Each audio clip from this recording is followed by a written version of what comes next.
నా హృదయపూర్వకమైనటువంటి వందనములు. దయచేసి మీ మొబైల్ ఫోన్స్ ఏమైనా ఉంటే వాటిని సైలెంట్ మోడ్లో కానీ స్విచ్ ఆఫ్లో కానీ పెట్టేయవలసిందిగా మనవి చేస్తున్నాను. ఏదన్నా పనుండి వెళ్ళాలనుకున్న వాళ్ళు దయచేసి వెళ్ళిపోవచ్చు. ప్రసంగం ప్రారంభమైన తర్వాత అటు ఇటు తిరగటం కానీ అల్లర్లు చేయటం కానివ్వండి చేయొద్దు. అది మీకు మంచిది కాదు. ఎందుకంటే జీవం కలిగిన దేవుని సంఘములో అన్నిటికంటే ప్రాముఖ్యమైనటువంటి దేవుని వాక్యం ప్రకటింపబడుతున్నప్పుడు డిస్టర్బెన్సెస్ అనేవి ఉండకూడదు. వినుటకు మనసు లేని వాళ్ళు మరొకసారి చెప్తున్నానండి, దయచేసి లేచి మీరు ముందుగానే వెళ్ళిపోవచ్చు.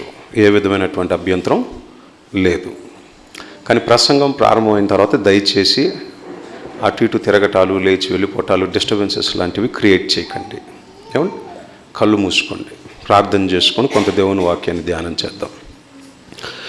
పరిశుద్ధుడు అయిన మా తండ్రి, ప్రేమగల దేవ, మీ పరిశుద్ధమైన నామమునకు స్తోత్రములు, వందనములు నాయన. గడిచిన దినాల్లో తండ్రి మీ అపారమైన కృపచేత మమ్మలను ప్రేమించి కాచి కాపాడి క్షేమమునిచ్చి మా బ్రతుకు కాలంలో తండ్రి మరొక దినమును మీరు మాకిచ్చి మమ్మల్ని మీరు ఎంతగానో తండ్రి ప్రేమించున్న విధానముకై మీకు నిండు వందనములు నాయన యేసునామాన చెల్లిస్తూ తండ్రి ఈ సమయంలో తండ్రి మీ బిడ్డలతో మీ మాటలు చెప్పవలసి ఉండగా నిలబడినటువంటి నిదాసుడు ఒట్టువాడు నాయన, కేవలం అల్పుడు. ఆయనను తండ్రి కృపతో జ్ఞాపకం చేసుకోనండి, బలపరచండి. మీ అమూల్యమైనటువంటి మీ శక్తి కలిగినటువంటి మాటలు నా శక్తి లోపము లేకుండా ఉన్న సత్యాలను తండ్రి మీ బిడ్డలకు అర్థమయ్యే రీతిలో వివరించి చెప్పగలుగుటకు కావలసినటువంటి సమయోచితమైన జ్ఞానమును అనుగ్రహించండి. మీ ఆత్మ సహాయముతో తండ్రి బలపరిచి తండ్రి మీ బిడ్డలకు తండ్రి అందవలసినటువంటి మాటలను మరొకసారి తండ్రి బ్రతిమలాడుకుంటున్నాను. వారికి అర్థమయ్యే రీతిలో వివరించగలిగేటటువంటి ఆ సామర్థ్యమును నాకు అనుగ్రహించమని ప్రాధేయపడుచు నన్ను మీ కృపకు అప్పగించుకుంటూ ఈ ప్రార్థన మీ ప్రియకుమారుడు మా రక్షకుడైన యేసయ్య శక్తి కలిగిన నామమున మీకు సమర్పిస్తున్నాను తండ్రి, ఆమెన్. ప్రభునందు ప్రియమైన దేవుని వారలారా, పరిశుద్ధ గ్రంథం నుండి ఒక ప్రాముఖ్యమైనటువంటి అంశాన్ని మనం ధ్యానం చేద్దాం.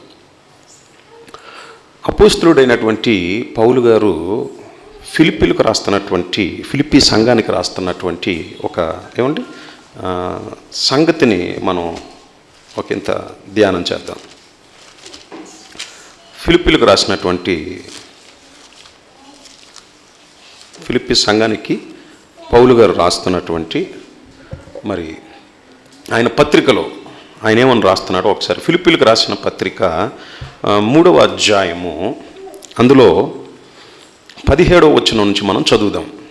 ఫిలిప్పీలకు రాసిన పత్రిక 3వ అధ్యాయము 17వ వచనం 18వ వచనం 19వ వచనం వరకు మనం ఒకంత చదువుకుందాం. చదవండి. సహోదరులారా, మీరు నన్ను పోలి నడుచుకొనుడి, మేము మీకు మాదిరి అయి ఉన్న ప్రకారము నడుచుకొను వారిని గురిపెట్టి చూచుడి. పౌలు గారు ఏమని అంటున్నారు? మీరు నన్ను పోలి నడుచుకొనుడి అని అంటున్నాడు. ఆయన్ని పోలి ఎందుకు నడుచుకోమని అంటున్నాడు అని అంటే, ఆయన ఆల్రెడీ ఎవరిని పోలి నడుచుకుంటున్నాడు అనేది కొరింథీ సంఘానికి రాస్తున్న పత్రికలో చెప్తున్నాడు. ఒకసారి అక్కడికి వెళ్ళి మళ్ళీ ఇక్కడికి వద్దాం. కొరింథీలకు రాసినటువంటి మొదటి పత్రికలో 11వ అధ్యాయములో 1వ వచనాన్ని తీసి చూడాలి. కొరింథీలకు రాసిన మొదటి పత్రిక 11వ అధ్యాయము 1వ వచనం. నేను క్రీస్తును పోలి నడుచుకొనుచున్న ప్రకారము మీరును నన్ను పోలి నడుచుకునుడి. అంటే ఇప్పుడు పౌలు గారు ఎవరిని పోలి నడుచుకుంటున్నాడు? ఆయన మహనీయుడైనటువంటి యేసుక్రీస్తుల ప్రభు వారిని పోలి ఆయన నడుచుకొనుచున్నాడు. గనుక నేను క్రీస్తుని పోలి నడుచుకొనుచున్నాను గనుక మీరు నన్ను చూడండి, నన్ను పోలి మీరు నడుచుకోండి. నాకు వలె ఎవరైతే క్రీస్తుని పోలి నడుచుకుంటూ ఉంటున్నారో వాళ్ళందరినీ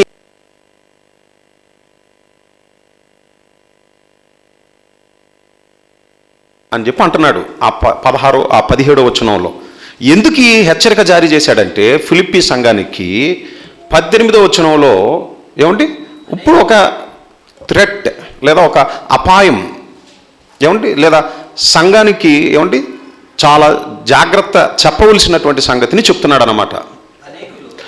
అనేకులు కొందరని అంటున్నాడా? కొందరని అంటలేదండి, అనేకులు అంటే చాలామందిని అనేకులు క్రీస్తు శిలువకు శత్రువులుగా నడుచుకొనుచున్నారు. అది పాయింట్. 17వ వచనంలో ఫిలిప్పీ సంఘానికి ఇదిగో నేను మీ ఎదుట ఎలా నడుచుకుంటున్నానో మీరు గమనించారు కదా, నా విషయమై నన్ను గమనిస్తున్నారు కదా, ఒకసారి జ్ఞాపకం చేసుకోండి. నేను క్రీస్తుని పోలి నడుచుకొనుచున్నాను కనుక మీరు నన్ను పోలి నడుచుకోండి. నా మట్టుకు మరి నేను క్రీస్తుని పోలి నడుచుకుంటున్నట్టుగా ఇలాగూ ఎందరైతే క్రీస్తుని పోలి నడుచుకొనుచు ఉన్నారో వాళ్ళందరినీ మరి జాగ్రత్తగా గమనించి వాళ్ళ ప్రకారం మీరు నడుచుకోవటానికి మీరు జాగ్రత్త పడాలి, మాదిరిగా పెట్టుకొని దాని ప్రకారం మీరు ముందుకు కొనసాగాలని అంటున్నాడు. ఎందుకనంటే 18వ వచనంలో చెప్తున్నాడు రీజన్. ఏమని చెప్తున్నాడు? అనేకులు క్రీస్తు శిలువకు శత్రువులుగా నడుచుకొనుచున్నారు. అదండి పాయింట్. క్రీస్తు శిలువకు శత్రువులుగా నడుచుకోవటం ఏంటి అంటే తమను కొనినటువంటి ప్రభువుని సైతం ఎరుగమన్నట్టుగా ఉంటారట వాళ్ళు. హెబ్రీయులకు రాస్తున్నటువంటి పత్రికలో పౌలు గారు చెప్తున్నటువంటి మాట ఏంటనంటే, యూదులు క్రీస్తుని ఒక్కసారి సిలువేశారు, కానీ క్రీస్తుని ఎరిగినటువంటి వారమని క్రీస్తుని బాహాటంగా సిలువ వేసేటటువంటి వారిని గురించి ప్రస్తావిస్తున్నాడు. ఇక్కడ కూడా చెప్పబడిన మాట, అనేకులు క్రీస్తు శిలువకు శత్రువులుగా నడుచుకొనుచున్నారు అని అంటే క్రీస్తును నమ్మనటువంటి అన్యులను గురించో క్రీస్తు వ్యతిరేకులైనటువంటి వారిని గురించో చెప్తున్నటువంటి సందర్భం కాదు ఇది. ఈ కాంటెక్స్ట్ మీరు ఆలోచిస్తే క్రీస్తుని ఎరిగినటువంటి వారము, క్రైస్తవులము అని చెప్పుకుంటున్నటువంటి వారిని గురించి మాట్లాడుతున్నటువంటి మాట ఇది. హెబ్రీయులకు రాసినటువంటి పత్రిక 5వ అధ్యాయం, 6వ అధ్యాయం అండి. హెబ్రీయులకు రాసినటువంటి పత్రిక 6వ అధ్యాయము, అందులో 4వ వచనం నుంచి ఒకసారి చదువుకుందాం. హెబ్రీయులకు రాసిన పత్రిక 6వ అధ్యాయము 4వ వచనం నుంచి. ఒకసారి వెలిగింపబడి పరలోక సంబంధమైన వరమును రుచి చూచి పరిశుద్ధాత్మలో పాలివారై, ఇక్కడి నుంచి అండర్లైన్ చేసుకోండి ప్రతి మాటను, దేవుని దివ్య వాక్యమును అనగా చీకటి నిండినటువంటి హృదయాలలో వెలిగించేటటువంటి జ్యోతి లేదా దీపం ఏంటయ్యానంటే దేవుని వాక్యం. అందుకని అంటున్నాడు వెలిగించేటటువంటి ఆ వాక్యము, దివ్య వాక్యము రాబోవు యుగ సంబంధమైనటువంటి శక్తుల ప్రభావమును అనుభవించిన తర్వాత అంటే వాక్యము తెలిసి కూడా ఆ తెలిసినటువంటి వాక్యానికి తగినట్లుగా ప్రవర్తించనటువంటి వారిని ఉద్దేశించి చెప్తున్న మాట అది. 5వ వచనం. అందుకని మీకు మళ్ళీ రిపీట్ చేస్తున్నాను చూడండి. దేవుని దివ్య వాక్యమును రాబోవు యుగ సంబంధమైనటువంటి శక్తుల ప్రభావమును అనుభవించిన తర్వాత తప్పిపోయిన వారు అంటే పరిశుద్ధాత్మలో పాలై, అదే కదండి, పరిశుద్ధాత్మలో పాలివారై. ఇంకా ఏమని అంటున్నాడు చూడండి, దేవుని దివ్య వాక్యమును రాబోవు యుగ సంబంధమైన శక్తుల ప్రభావమును అనుభవించిన తర్వాత తప్పిపోయిన వారు తమ విషయములో దేవుని కుమారుని మరలా సిలువ వేయుచు. వీళ్ళు ఏం చేస్తున్నారట? వీళ్ళు దేవుని కుమారుణ్ణి మరలా సిలువ వేయుచు. ఆ మాట ఎంత బాధ అనిపిస్తుందండి చదువుతున్నప్పుడు. మహనీయుడైనటువంటి యేసుక్రీస్తుల ప్రభువారిని మళ్ళీ సిలువ వేయటమా? ఒకసారి సిలువకు అప్పగింపబడినటువంటి ఆయన, అవునా కదా? యూదులు ఎన్నిసార్లు వేశారండి సిలువ ఆయన్ని? ఒకసారే కదండి. ఆ యెరూషలేము వీధులలో ఆయన అవమానిస్తూ, ఆయన కొరడాలతో కొడుతూ, ఆయన ముఖం మీద ఉమ్మి వేసి అలా అవమానించి ఆయన సిలువ వేసింది ఒక్కసారి ఆ సిలువ శిక్షను భరించాల్సినటువంటి ఆ పరిస్థితి సంభవించినప్పుడు, ఆ సిలువ శిక్ష పొందటానికి ముందు యేసుక్రీస్తుల ప్రభువారు గెత్సెమనేటటువంటి తోటలో తండ్రికి ఏమని ప్రార్థించాడు ఆయన? తండ్రి, సాధ్యమైతే ఈ గిన్నె నా యొద్ద నుండి తీసివేయని చెప్పి అంటున్నాడండి. అంటే ఒకసారి సిలువ శిక్షను అనుభవించటానికే మహానుభావుడు తండ్రి సాధ్యమైతే ఈ గిన్నె నా యొద్ద నుండి తీసివేయమని అంటున్నాడనంటే, ఆ భారమైనటువంటి ఆ శ్రమలు, ఆ అవమానాలు, ఆ నిందలు సాధ్యమైతే తీసివేయమని మహానుభావుడు వేడుకుంటున్నప్పుడు, ఈరోజు మరి ఆ యేసుని మరి ధరించుకున్న వాడను, యేసు రక్తము చేత కడుక్కున్నటువంటి వాడను నా పాపాలను అని చెప్పుకుంటూ మనమే బాహాటంగా ఏమండి సిలువ వేస్తున్నామని అంటే మాటికి ఏమండి ఇంతకంటే దారుణం ఇంకేమన్నా ఉంటుందో చెప్పండి. కొరింథీ సంఘానికి రాస్తూ పౌలు భక్తుడు ఏమంటే దుమ్మెత్తి పోస్తూ ఉంటాడండి. మొదటి పత్రిక అంతా మీరు చదువుతూ ఉంటే ఏమని అంటాడో తెలుసా? మీరు ఎందుకు ప్రకృతి సంబంధమైనటువంటి మనుష్యులుగా మీరు ఎందుకు అలా ప్రవర్తిస్తున్నారు? మీరు ఆయన అసలు పరిశుద్ధ సంఘములో దేవుడు సమాధానానికే కర్త, కానీ అసలు అల్లరికి కర్త కాడు కదా. కొరింథీలకు రాసిన మొదటి పత్రిక ఏమంటే ఒకసారి అక్కడికి వెళ్దాం, ఏమంటే ఒకసారి చూద్దాం. కొరింథీలకు రాసినటువంటి మొదటి పత్రిక 1వ అధ్యాయం, అందులో 10వ వచనం చూడండి ఒకసారి. కొరింథీలకు రాసిన మొదటి పత్రిక 1వ అధ్యాయము, అందులో 10వ వచనం, సహోదరులారా మీరందరూ ఏకభావముతో మాట్లాడవలననియు మీలో కక్షలు లేక, ఏమనంటున్నాడండి? మీలో ఏం ఉండకూడదని అంటున్నాడు. మీలో కక్షలు లేక ఏక మనస్సుతోనూ ఏక తాత్పర్యముతోనూ మీరు సన్నద్ధులై ఉండవలననియు మన ప్రభువైన యేసుక్రీస్తు పేరట మిమ్మల్ని వేడుకొనుచున్నాను. అంటే క్రీస్తుని మాటికి సిలువ వేయొద్దని మిమ్మల్ని బతిమాలుకుంటున్నాను, మిమ్మల్ని వేడుకుంటున్నాను అంటున్నాడు ఆయన పౌలు గారు. ఎందుకని అంటున్నాడు ఆ మాట? ఎందుకనంటే చెప్తున్నాడు చూడండి 11వ వచనంలో, నా సహోదరులారా మీలో కలహములు కలవని మిమ్మును గూర్చి క్లోయో ఇంటి వారి వలన నాకు తెలియవచ్చెను. ఎందుకు ఈ మాట రాయాల్సి వచ్చిందనంటే మీలో కలహములు కలవని, ఇదిగో నాకు ఇన్ఫర్మేషన్ వచ్చింది. ఎందుకు ఈ కలహం? లోకంలో ఉండవలసినటువంటి ఏమండి ఈ శరీర సంబంధమైనటువంటి ఏమండి ఈ కార్యాలు సంఘంలోనికి ఎందుకు వచ్చాయి? సంఘం ఏమండి లోకంలో ఉంది, కానీ లోకం సంఘంలోనికి రాకూడదు. మీకు పాయింట్ అర్థమవుతుందో లేదో? సంఘంలోనికి లోకం రాకూడదు. లోకంలో ఉన్నటువంటి వాడికి వాక్యం తెలియదు కదండి. లోకంలో ఉన్నటువంటి వాడికి ఏమండి క్రీస్తు యొక్క ప్రేమ తెలియదు వాడికి. క్రీస్తు ద్వారా దేవుడు అనుగ్రహించిన రక్షణ భాగ్యం అనేది ఏమంటే అది ఆయన కృపమహదైశ్వర్యం ఎట్టిదో లోకంలో ఉన్నటువంటి ఏమండి క్రీస్తుని ఎరిగినటువంటి వారికి వాళ్ళకి ఎలాగో తెలియదండి. కానీ వాక్యం వింటూ ఏమంటే క్రీస్తులోనికి వచ్చాము, మా పాపములను కడుక్కున్నాము, మేము క్రీస్తుని ధరించుకున్నటువంటి వారమని వాక్యాలను చదువుతూ వింటూ ఏమండి మనం కూడా అలాగే ఏమండి ప్రకృతి సంబంధమైనటువంటి మనసు కలిగినటువంటి వారముగా మనం నడుచుకుంటున్నామని అంటే ఏమండి క్రీస్తుని సిలువ వేస్తున్నటువంటి వాళ్ళం మనమేనండి. చూడండి ఏమంటున్నాడు ఆ కొరింథీలకు రాసిన మొదటి పత్రిక 3వ అధ్యాయంలో ఏమని అంటున్నాడు చూడండి. ఇప్పుడు ఏమండి 3వ వచనం, మీలో అసూయయు కలహమును ఉండగా మీరు శరీర సంబంధులై మనుష్య రీతిగా నడుచుకుని వారు కారా అడుగుతున్నాడు కొరింథీ సంఘాన్ని పౌలు గారు. ఏమని అంటున్నాడు ఆయన? ఏమని ప్రశ్నిస్తున్నాడు ఆయన?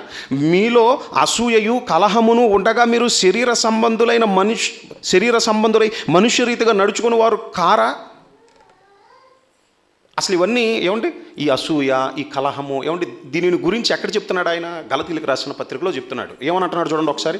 గలతీలకు రాసిన పత్రిక 5వ అధ్యాయం, లెటర్ టు గలీషియన్స్ చాప్టర్ 5 ఏమండి అందులో 19వ వచనం నుంచి మనం చదువుదాం. 19వ వచనం నుంచి, శరీర కార్యములు స్పష్టమైనవి.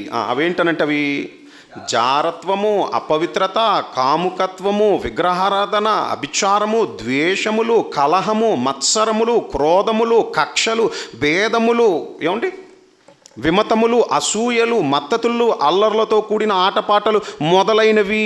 ఇవన్నీ శరీర కార్యములు, ఇవన్నీ లోకంలో జరిగేటటువంటివి. మరి అవి సంఘంలోనికి రాకూడదంటే రాకూడదవి. అవి ఎందుకు వస్తాయనంటే ప్రకృతి సంబంధమైనటువంటి మనస్సు కలిగినటువంటి వాడు ఎవడైతే ఉంటాడో వాడికి ఎక్కదు వాక్యం ఎక్కదు. ఆ మాట కూడా చెప్పాడా? ఆ మాట కూడా చెప్పాడండి.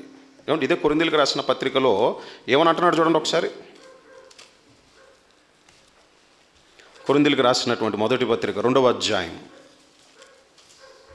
ఏమండి దానికంటే ముందుగా 18వ వచనం చూద్దాం. కొరింథీలకు రాసినటువంటి మొదటి పత్రిక 1వ అధ్యాయము 18వ వచనం చూడండి ఒకసారి. కొరింథీలకు రాసిన మొదటి పత్రిక 1వ అధ్యాయము 18వ వచనం, సిలువను గూర్చిన వార్త నశించుచున్న వారికి అది వెర్రితనముగా. అంటే సిలువను గూర్చినటువంటి వార్త నశించుచున్న వాడికి అది వెర్రితనముగా ఉంటుందట వాడికి. అయితే రక్షింపబడుచున్న మనకు దేవుని శక్తి అది, అంటే దేవుని వాక్యం, ఆత్మలను రక్షించేటటువంటి శక్తి కలిగినటువంటి దేవుని వాక్యం నశించిపోయేటటువంటి వాడు, నాశనానికి దగ్గరగా ఉన్నటువంటి వాడికి అది ఒక వెర్రితనంగా ఉంటుందట వాడికి. అందుకనే చెప్పావులే, ఏమండి విన్నాములే, ఇలా ఆలోచిస్తున్నాడంటే దాని అర్థం ఏంటి చెప్పండి? నశించుచున్న వాడికి అదొక వెర్రి. ఎందుకు అలా వెర్రిగా ఉంది అతనికి? అది ఆత్మలను రక్షించేటటువంటి శక్తి కలిగినది కదా ఆ వాక్యం. అది ఎందుకు వెర్రిగా అనిపిస్తుంది? అదే చెప్తున్నాడు, రీజన్ చెప్తున్నాడు. ఎందుకనంటే నశించుచున్న వారికి అది వెర్రి. కానీ రక్షణ పొందుకోబోయేటటువంటి వారు ఎవరైతే ఉంటారో, రక్షింపబడబోయేటటువంటి వారికి అది దేవుని శక్తి. కొరింథీయులకు రాసిన మొదటి పత్రిక 2వ అధ్యాయం అందులో 14వ వచనంలో చెప్తున్నాడు, అసలు విషయం చెప్తున్నాడు. వాడికి ఎందుకు వెర్రిగా అనిపిస్తుందనంటే అక్కడ చెప్తున్నాడు అసలు పాయింట్. కొరింథీయులకు రాసిన మొదటి పత్రిక 2వ అధ్యాయం 14వ వచనంలో చెప్తున్నాడు, ప్రకృతి సంబంధి అయిన మనుష్యుడు దేవుని ఆత్మ విషయములను అంగీకరింపడు. పరిశుద్ధాత్మ ప్రేరణ చేత రాయబడినటువంటి దేవుని వాక్యం, ఆత్మలను రక్షించేటటువంటి శక్తి కలిగినటువంటి వాక్యం నశించుచున్న వాడికి అది ఎందుకు వెర్రి అని అంటే చెప్తున్నాడు రీజన్. వాడు ప్రకృతి సంబంధమైనటువంటి మనుష్యుడు గనుక. వాడికి ఎలా ఉంటుందంటే దేవుని ఆత్మ విషయములను అంగీకరింపడు. అవి అతనికి ఎలా ఉంటాయట? వెర్రితనముగా ఉన్నవి. అవి ఆత్మానుభవము చేతనే వివేచింపదగును గనుక అతడు వాటిని గ్రహింపజాలడు.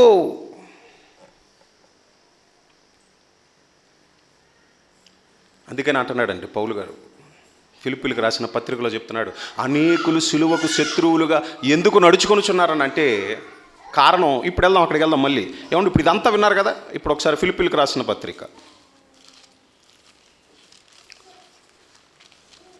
ఫిలిప్పీలకు రాసిన పత్రిక 3వ అధ్యాయం 18వ వచనం, అనేకులు క్రీస్తు సిలువకు శత్రువులుగా నడుచుకొనుచున్నారు, వీరిని గూర్చి మీతో అనేక పర్యాయములు చెప్పి ఇప్పుడును ఏడ్చుచూ చెప్పుచున్నాను.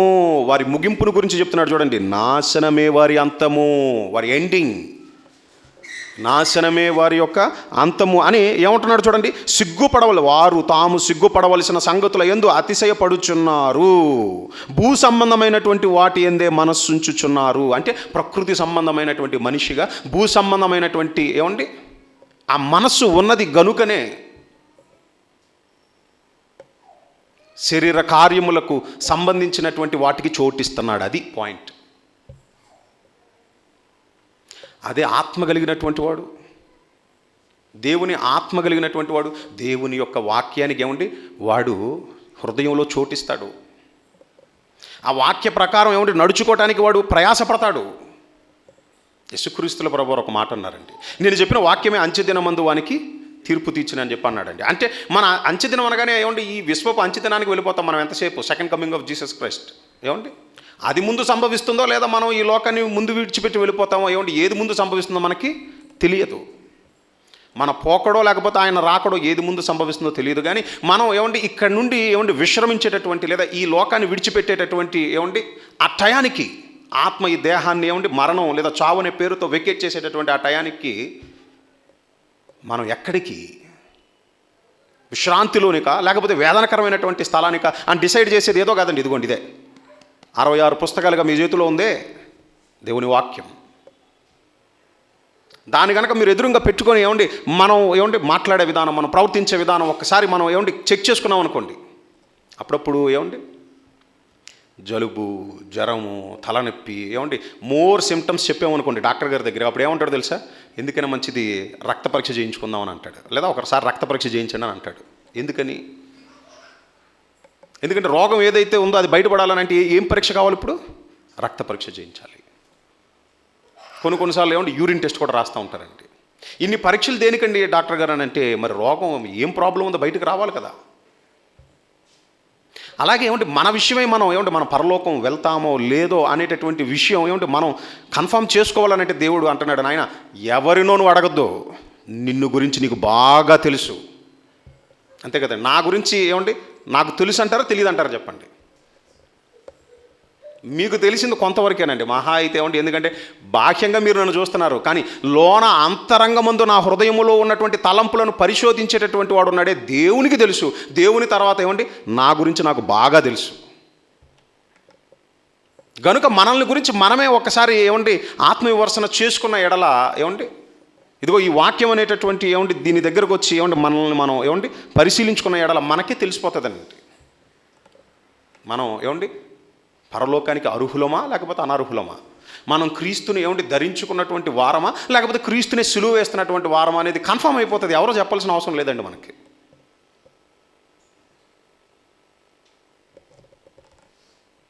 అందుకని అంటున్నాడు పౌలు గారు, ఏమని అంటున్నాడు చూడండి, చాలా క్లియర్గా చెప్తున్నాడండి ఆయన. ఏమని అంటున్నాడు, మీలో కలహాలు ఉన్నాయి. కొరింథీయులకు రాస్తున్నటువంటి పత్రికలు ఏమని చెప్పాడన్నా, అక్కడ మీలో కలహాలు, అసూయలు ఇవన్నీ ఉన్నప్పుడు మీరు శరీర సంబంధమైనటువంటి మనుష్యరీతిగా నడుచుకుంటున్నటువంటి వారు కాదా? అందుకని సంఘంలో అల్లరి. అందుకని అంటున్నాడు కొరింథీయులకు రాసిన పత్రిక 1వ అధ్యాయంలో ఏమని అన్నాడు చూడండి. ఆ కొరింథీయులకు రాసిన ఆ మొదటి పత్రికలోనే 14వ అధ్యాయంలో 33వ వచనంలో చెప్తున్నాడు, ఈ అసూయలు, ఈ కలహాలు, ఈ గొడవలు ఇవన్నీ ఎక్కడ ఉండాలంటే బయట ఉండాలా. కానీ ఆ లోకంలో ఉండవలసిన వాళ్ళను ఇదిగో మీరు సంఘంలోనికి తీసుకొచ్చారు కాబట్టి ఇప్పుడు మీ మధ్య ఏం జరుగుతుందని అనేది చెప్తున్నాడు. 33వ వచనంలో చెప్తున్నాడు. ఏమని చూడండి, కొరింథీయులకు రాసిన మొదటి పత్రిక 14వ అధ్యాయం 33వ వచనం, అలాగే పరిశుద్ధుల సంఘములన్నిటిలో దేవుడు సమాధానానికే కర్త గాని అల్లరికి కర్తగాడు. ఎందుకు కొరింథీ సంఘంలో అల్లరి ఎందుకనంటే ఏమండి, విరోధికి అవకాశం ఇచ్చారండి, అంతే. ఏం చేశారు వాళ్ళు, విరోధికి అవకాశం ఇచ్చారు. దేవుని మాటకు వాళ్ళు ఏం చేశారయ్యానంటే విలువను తగ్గించారు, లేదా దేవుని మాటకు చోటు ఇవ్వలేదు. అది ఆ దేవుని మాటకే ఏమంటే వాళ్ళు చోటు ఇచ్చినట్లయితే ఏమంటే పరిస్థితి ఏమంటే వేరే విధంగా ఉండేదండి.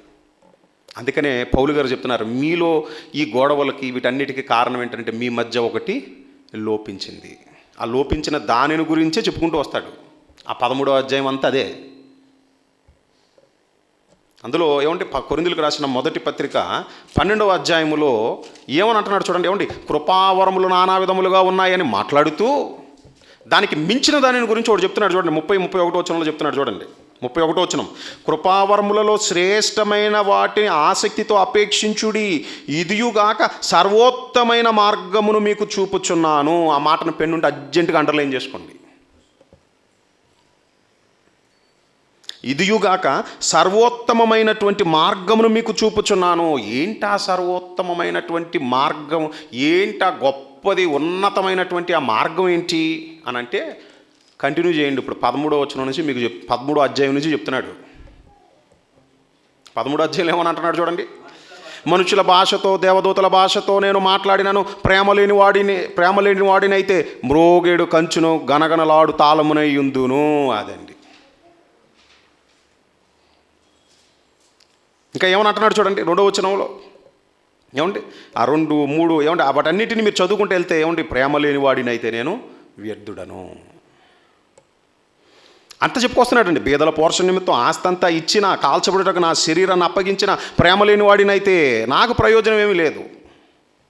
ప్రేమ దీర్ఘకాలం సహించును, దయ చూపును, ప్రేమ మత్సరపడదు, ప్రేమ డంబముగా ప్రవర్తింపదు, అది ఏమండి ఉప్పొంగదు, అమర్యాదగా నడుచుకోవద్దు, స్వప్రయోజనమును విచారించుకొనదు, ఏమండి త్వరగా కోపపడదు, అపకారమును మనసులో ఉంచుకొనదు, దుర్నీతి విషయమై సంతోషపడక సత్యమునందు సంతోషించును, అన్నిటినీ తాలుకొనును, అన్నిటినీ నమ్మును, అన్నిటినీ నిరీక్షించును, అన్నిటినీ ఓర్చును. అదండి. అంటే ప్రేమ అనేది ఏమండి, ప్రేమ కలిగినటువంటి వాడిలో ఓర్పు, సహనము, తగ్గింపు ఏమంటే ఆ లిస్ట్ అంతా చెప్తున్నాడు. ఏమేమి ఉంటాయో చెప్తున్నాడు చూడండి. మనవాడు పరాయి వాడు ఏమంటే భేదం ఉండదండి. మీకు పాయింట్ అర్థమవుతుందో లేదో, కీ పాయింట్ అండి, ఫండమెంటల్. ఏమంటే క్రీస్తు అంటే పడనటువంటి వాడికి కూడా మీరు వాడి ముందు మైకు పెట్టి మాట్లాడమంటే ఇదిగో దీని గురించే మాట్లాడతాడు. క్రీస్తు కనపరిచినటువంటి ప్రేమతత్వం గురించే మాట్లాడతాడు.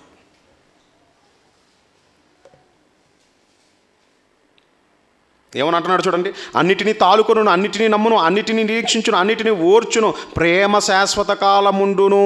అది చెప్తున్నాడండి. శాశ్వత కాలం ఉండేది ప్రేమే. ఆ ప్రేమ లేకుండా నువ్వు ఎన్ని కలిగి ఉన్నా సరే దానివల్ల నీకు ప్రయోజనం లేదని చెప్పి అంటున్నాడు ఆయన. ఆ ప్రేమే మీలో లోపించింది కాబట్టే ఇదిగో ఆ శరీర సంబంధమైనటువంటివి ఏవైతే లోకంలో ఉంటున్నాయో జరుగుతున్నాయో అవి మీ మధ్యకు వచ్చాయి. ఫలితం ఏంటనంటే అల్లరికి కారణం అదే. ఎక్కడ అల్లరి ఉంటుందో అక్కడ దేవుడు ఉండడు చెప్పేశాడు క్లియర్గా. పరిశుద్ధుల సంఘములన్నిటిలో దేవుడు సమాధానానికే కర్త, కానీ అల్లరికి కర్త కాడు.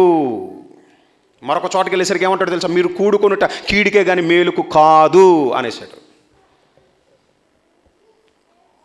ఎందుకనంటే ఏమండి, మీరే ఏమండి తండ్రిగా మీ ఇంటికి వెళ్ళినప్పుడు ఏమండి పిల్లలు ఒకళ్ళనొకళ్ళు దుమ్మెత్తి పోసుకుంటూ చెప్పిన మాట వినకుండా ఏమండి గొడవలు పడుతున్నారనుకోండి, మీరు ఎంత ఏమండి ఎన్ని మాటలు చెప్తున్నా వాళ్ళు వినకుండా ఏమండి అల్లర్లతో గొడవలతో ఉన్నప్పుడు మీకు ఏమంటే అక్కడికి ఉండాలని అనిపిస్తుంది? ఆ ప్లేస్లో చెప్పండి, ఉండాలని అనిపించదండి. మనశ్శాంతి ఉండదు. బౌద్ధికంగా మీకే ఏమండి అల్లర్లు గొడవలు జరుగుతున్నటువంటి ఆ ప్లేసులో మీరే ఉండటానికి ఇష్టపడినప్పుడు, అలాంటివి చోటు చేసుకుంటున్నప్పుడు దేవుడు ఉంటాడా చెప్పండి? ఉండడండి. ఎందుకు బాహాటంగా క్రీస్తుని సులువు వేస్తున్నారని అంటే ఏమండి ఆయనలో ఉండవలసినటువంటి ఆ లక్షణాలు ఏమండి మనలోనికి రాలేదు. అది పాయింట్ ఇక్కడ, అది బేసికల్గా మీకు అర్థమైంది కదండి. ఆయనలో ఉన్నటువంటి ఆ గుణాలు మనలో లేవు. యాక్చువల్గా ఆత్మ ఫలాలకు తగినట్లుగా మనం ఫలించాలి. బేసికల్గా అది పాయింట్. నేను చెప్పాలనుకుంటున్న పాయింట్ ఏంటంటే కాలం గడిచే కొద్దీ 2023 అయిపోయిందండి. ఇప్పుడు 2024లోనికి వెళ్ళిపోతాం, ఒక వారం రోజులు అంతే. 2024 కూడా అయిపోతుంది, తర్వాత 25, 26 ఇలా రోజులైతే గడిచిపోతున్నాయి. కాలం ఏమంటే తరిగిపోతుంది. కానీ ఏమంటే దేవుడు మనకి ఇస్తున్నటువంటి అవకాశాలన్నిటిని మనం చేజార్చుకుంటున్నాం. ఎలా చేజార్చుకుంటున్నాం అంటే కాలం గడిచే కొద్దీ ఏమంటే క్రీస్తులో ఏమంటే మనం ఏమవ్వాలి చెప్పండి? దినదినము అభివృద్ధి చెందుతూ ఆయన లక్షణాలు ఏవైతే ఉన్నాయో ఏమంటే అవి మనలోనికి వచ్చి ఆ ప్రేమను కలిగి ఏమండి ప్రేమ ఎప్పుడు ఏమంటే డంబంగా ప్రవర్తించదండి, అమర్యాదగా ప్రవర్తించదు. అపకారం చేసిన వాడికైనా సరే ఏమంటే ఉపకారం చేయాలనేటటువంటి ఆ మనసు ఉంటుంది. భక్తులలో మీకు అదే కనపడుతుంది. ఒక యోసేపు గారి విషయంలో కానివ్వండి, ఒక దావీదు గారి విషయంలో కానివ్వండి, అన్నలు అమ్మేసి ఏమంటే యోసేపు గారిని యొక్క చావును కోరుకోవాలని అనుకున్నప్పుడు తిరిగి అదే అన్నలు యోసేపు గారి దగ్గరికి వచ్చినప్పుడు యోసేపు గారు ఏమంటున్నారు? యోసేపు గారి దగ్గర 2 ఆప్షన్స్ ఉన్నాయి. ఏంటి చెప్పమంటారా? ఆప్షన్ నెంబర్ 1, నన్ను గుంటలో పడేసి చంపేయాలనుకున్నారా? అటుగా వెళ్ళే మిద్యానీయులకు అమ్మేశారా? ఇప్పుడు చూడండి, మీరు నాకు చేసిన అపకారానికి నేను మీకు ఎలాంటి అపకారం చేస్తానంటే ఎవరక్కడ వీళ్ళని తీసుకెళ్ళి బంధించేయండి అని ఏమంటే ఒక నేరాన్ని మోపి చెరసాల్లో పెట్టేయచ్చండి ఐగుప్తులో. కానీ అలా చేయట్లేదండి ఆయన. అవమానించినా ఏమండి అపకారాన్ని ఏమండి కోరుకున్నా, అపకారం తలపెట్టినా ఉపకారమే చేస్తున్నాడు. ధాన్యం ఇచ్చి పంపుతున్నాడు. పైపెచ్చు మన వాళ్ళందరినీ తీసుకొచ్చేయండి అక్కడి నుంచి అని అంటున్నాడు. పైపెచ్చు నేను ఇక్కడికి రావటానికి మీరేదో అమ్మేశారని చెప్పి నేను ఇక్కడికి వచ్చానని అలా భావించవద్దు. ఇదిగో ఈ కరువు కాలంలో మన అందరం చనిపోకుండా ఉండడానికి ఇదిగో దేవుడే ఇదిగో మనందరిలో కల్లా ముందు నన్ను తీసుకొచ్చాడని నేను భావిస్తున్నాను, మీరు కూడా అలాగే భావించండి అని అంటున్నాడు. అంటే కీడుకు ప్రతి కీడు చేయక కీడుకి ఏం చేస్తున్నాడు చెప్పండి? మేలు చేస్తున్నాడు. గనుకనే ఒక అన్యుడైనటువంటి ఫరో ఇస్తున్నాడు సర్టిఫికేట్ యోసేపు గారి గురించి. ఏమని అంటున్నాడు తెలుసా? ఇతని వల్ల దేవుని ఆత్మ కలిగినటువంటి వాడిని మనం కనుగొనగలమా? ఒక అన్యుడు ఇస్తున్న సర్టిఫికేట్ అండి అది యోసేపు గారి విషయమై. ఇతని వల్ల దేవుని ఆత్మను కలిగినటువంటి వాడు, దేవుని ఆత్మ కలిగి ఉన్నాడు కాబట్టి ఏమంటే ఎంత కీడు చేసినా తన చావు కోరుకున్నటువంటి వారిని కూడా బ్రతికించాలని అనుకుంటున్నాడు. ధాన్యం ఇచ్చి పంపించాడు. మన వాళ్ళందరినీ ఇక్కడ తీసుకొచ్చేయమని చెప్పి అంటున్నాడు అన్నలతో. అది దేవుని కుమారుడికి ఉండవలసినటువంటి నైజం. దావీదు గారు ఏమంటే రాజు అయిన తర్వాత 2 ఆప్షన్స్ ఉన్నాయి ఆయన దగ్గర. ఏమండి ఆప్షన్ నెంబర్ 1, సౌలు ఇదిగో నన్ను చంపాలని తరిమాడు, నన్ను చాలా ఇబ్బందులు పడ్డాను సౌలు వల్ల నేను.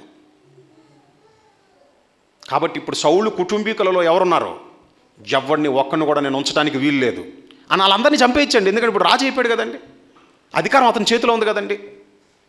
కీడుకు ప్రతికీడు చేయవచ్చు, కానీ కీడుకు ప్రతికీడు చేయటం లేదు. ఏమంటున్నాడు తెలుసా? సౌలు నన్ను చంపాలనుకున్నా యోనాతాను నాకేం చేశాడు? అదే సౌలు కుమారుడైన యోనాతాను నాకేం చేశాడు? నా ప్రాణాన్ని కాపాడాడు. కాబట్టి నా ప్రాణాన్ని కాపాడినటువంటి యోనాతాను విషయమై ఇప్పుడు అదే సౌలు కుటుంబీకులలో ఎవరైతే ఉన్నారో వాళ్ళని ఏం చేస్తున్నాడు? ఇప్పుడు తన దగ్గరికి పిలుచుకుంటున్నాడు.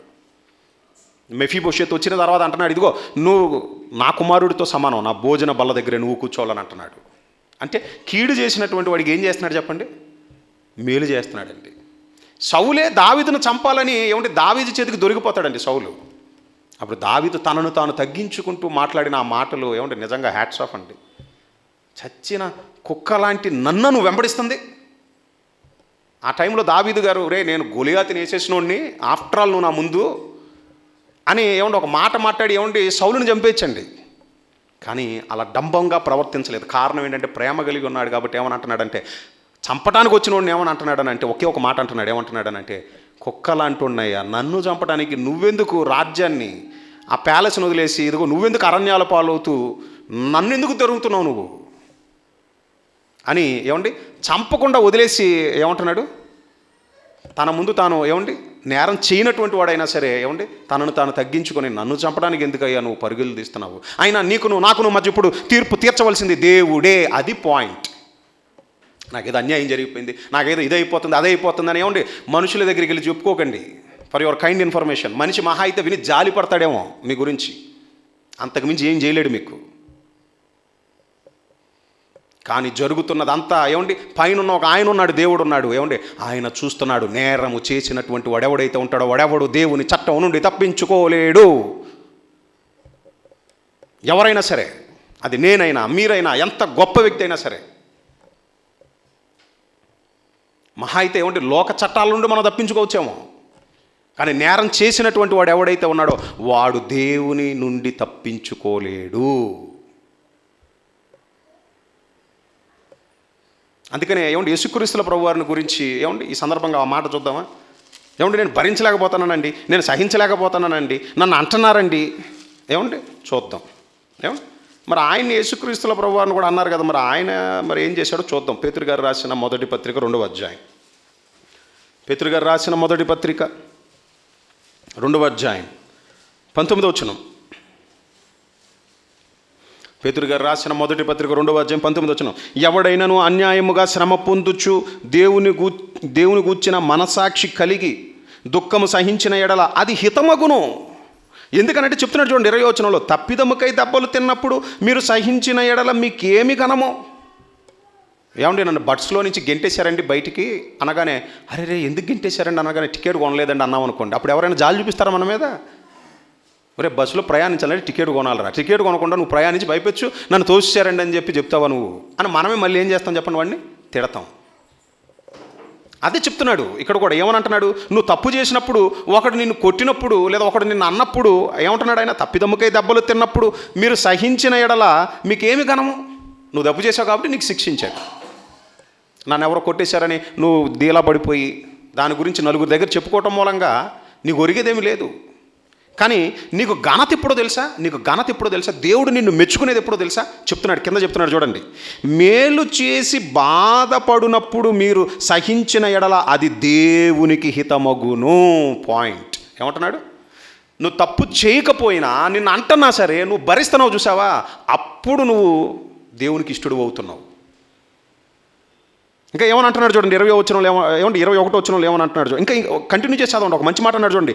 ఇందుకు మీరు పిలవబడితిరి అంటే మీకు కూడా ఇలాంటివి సంభవిస్తాయి. ఒక్కొక్కసారి మీరు చేయకపోయినా అన్యాయంగా మిమ్మల్ని అంటారు. ఒక్కొక్కసారి మీ తప్పు లేకపోయినా మీ మీద నిందలు రావచ్చు, మీ మీద మనస్పార్థలు రావచ్చు, మీ మీద అనుమానాలు రావచ్చు, మిమ్మల్ని అంటారు, మీ మీద చెడ్డ మాటలెల్లా పలుకుతారు. అది యేసుక్రీస్తుల ప్రభువారు చెప్పిందే కదండి. కొండ మీద ప్రసంగంలో తొలి పలుకుల్లో ఆయన చెప్పింది అది. మత్తయి గారు రాసిన సువార్త 5వ అధ్యాయం 12వ వచనంలో ఏం చెప్పాడు ఆయన? దీన్ని అలాగే ఉంచండి, ఒకసారి అక్కడికి వెళ్ళొద్దాం. మత్తయి గారు రాసిన సువార్త 5వ అధ్యాయం,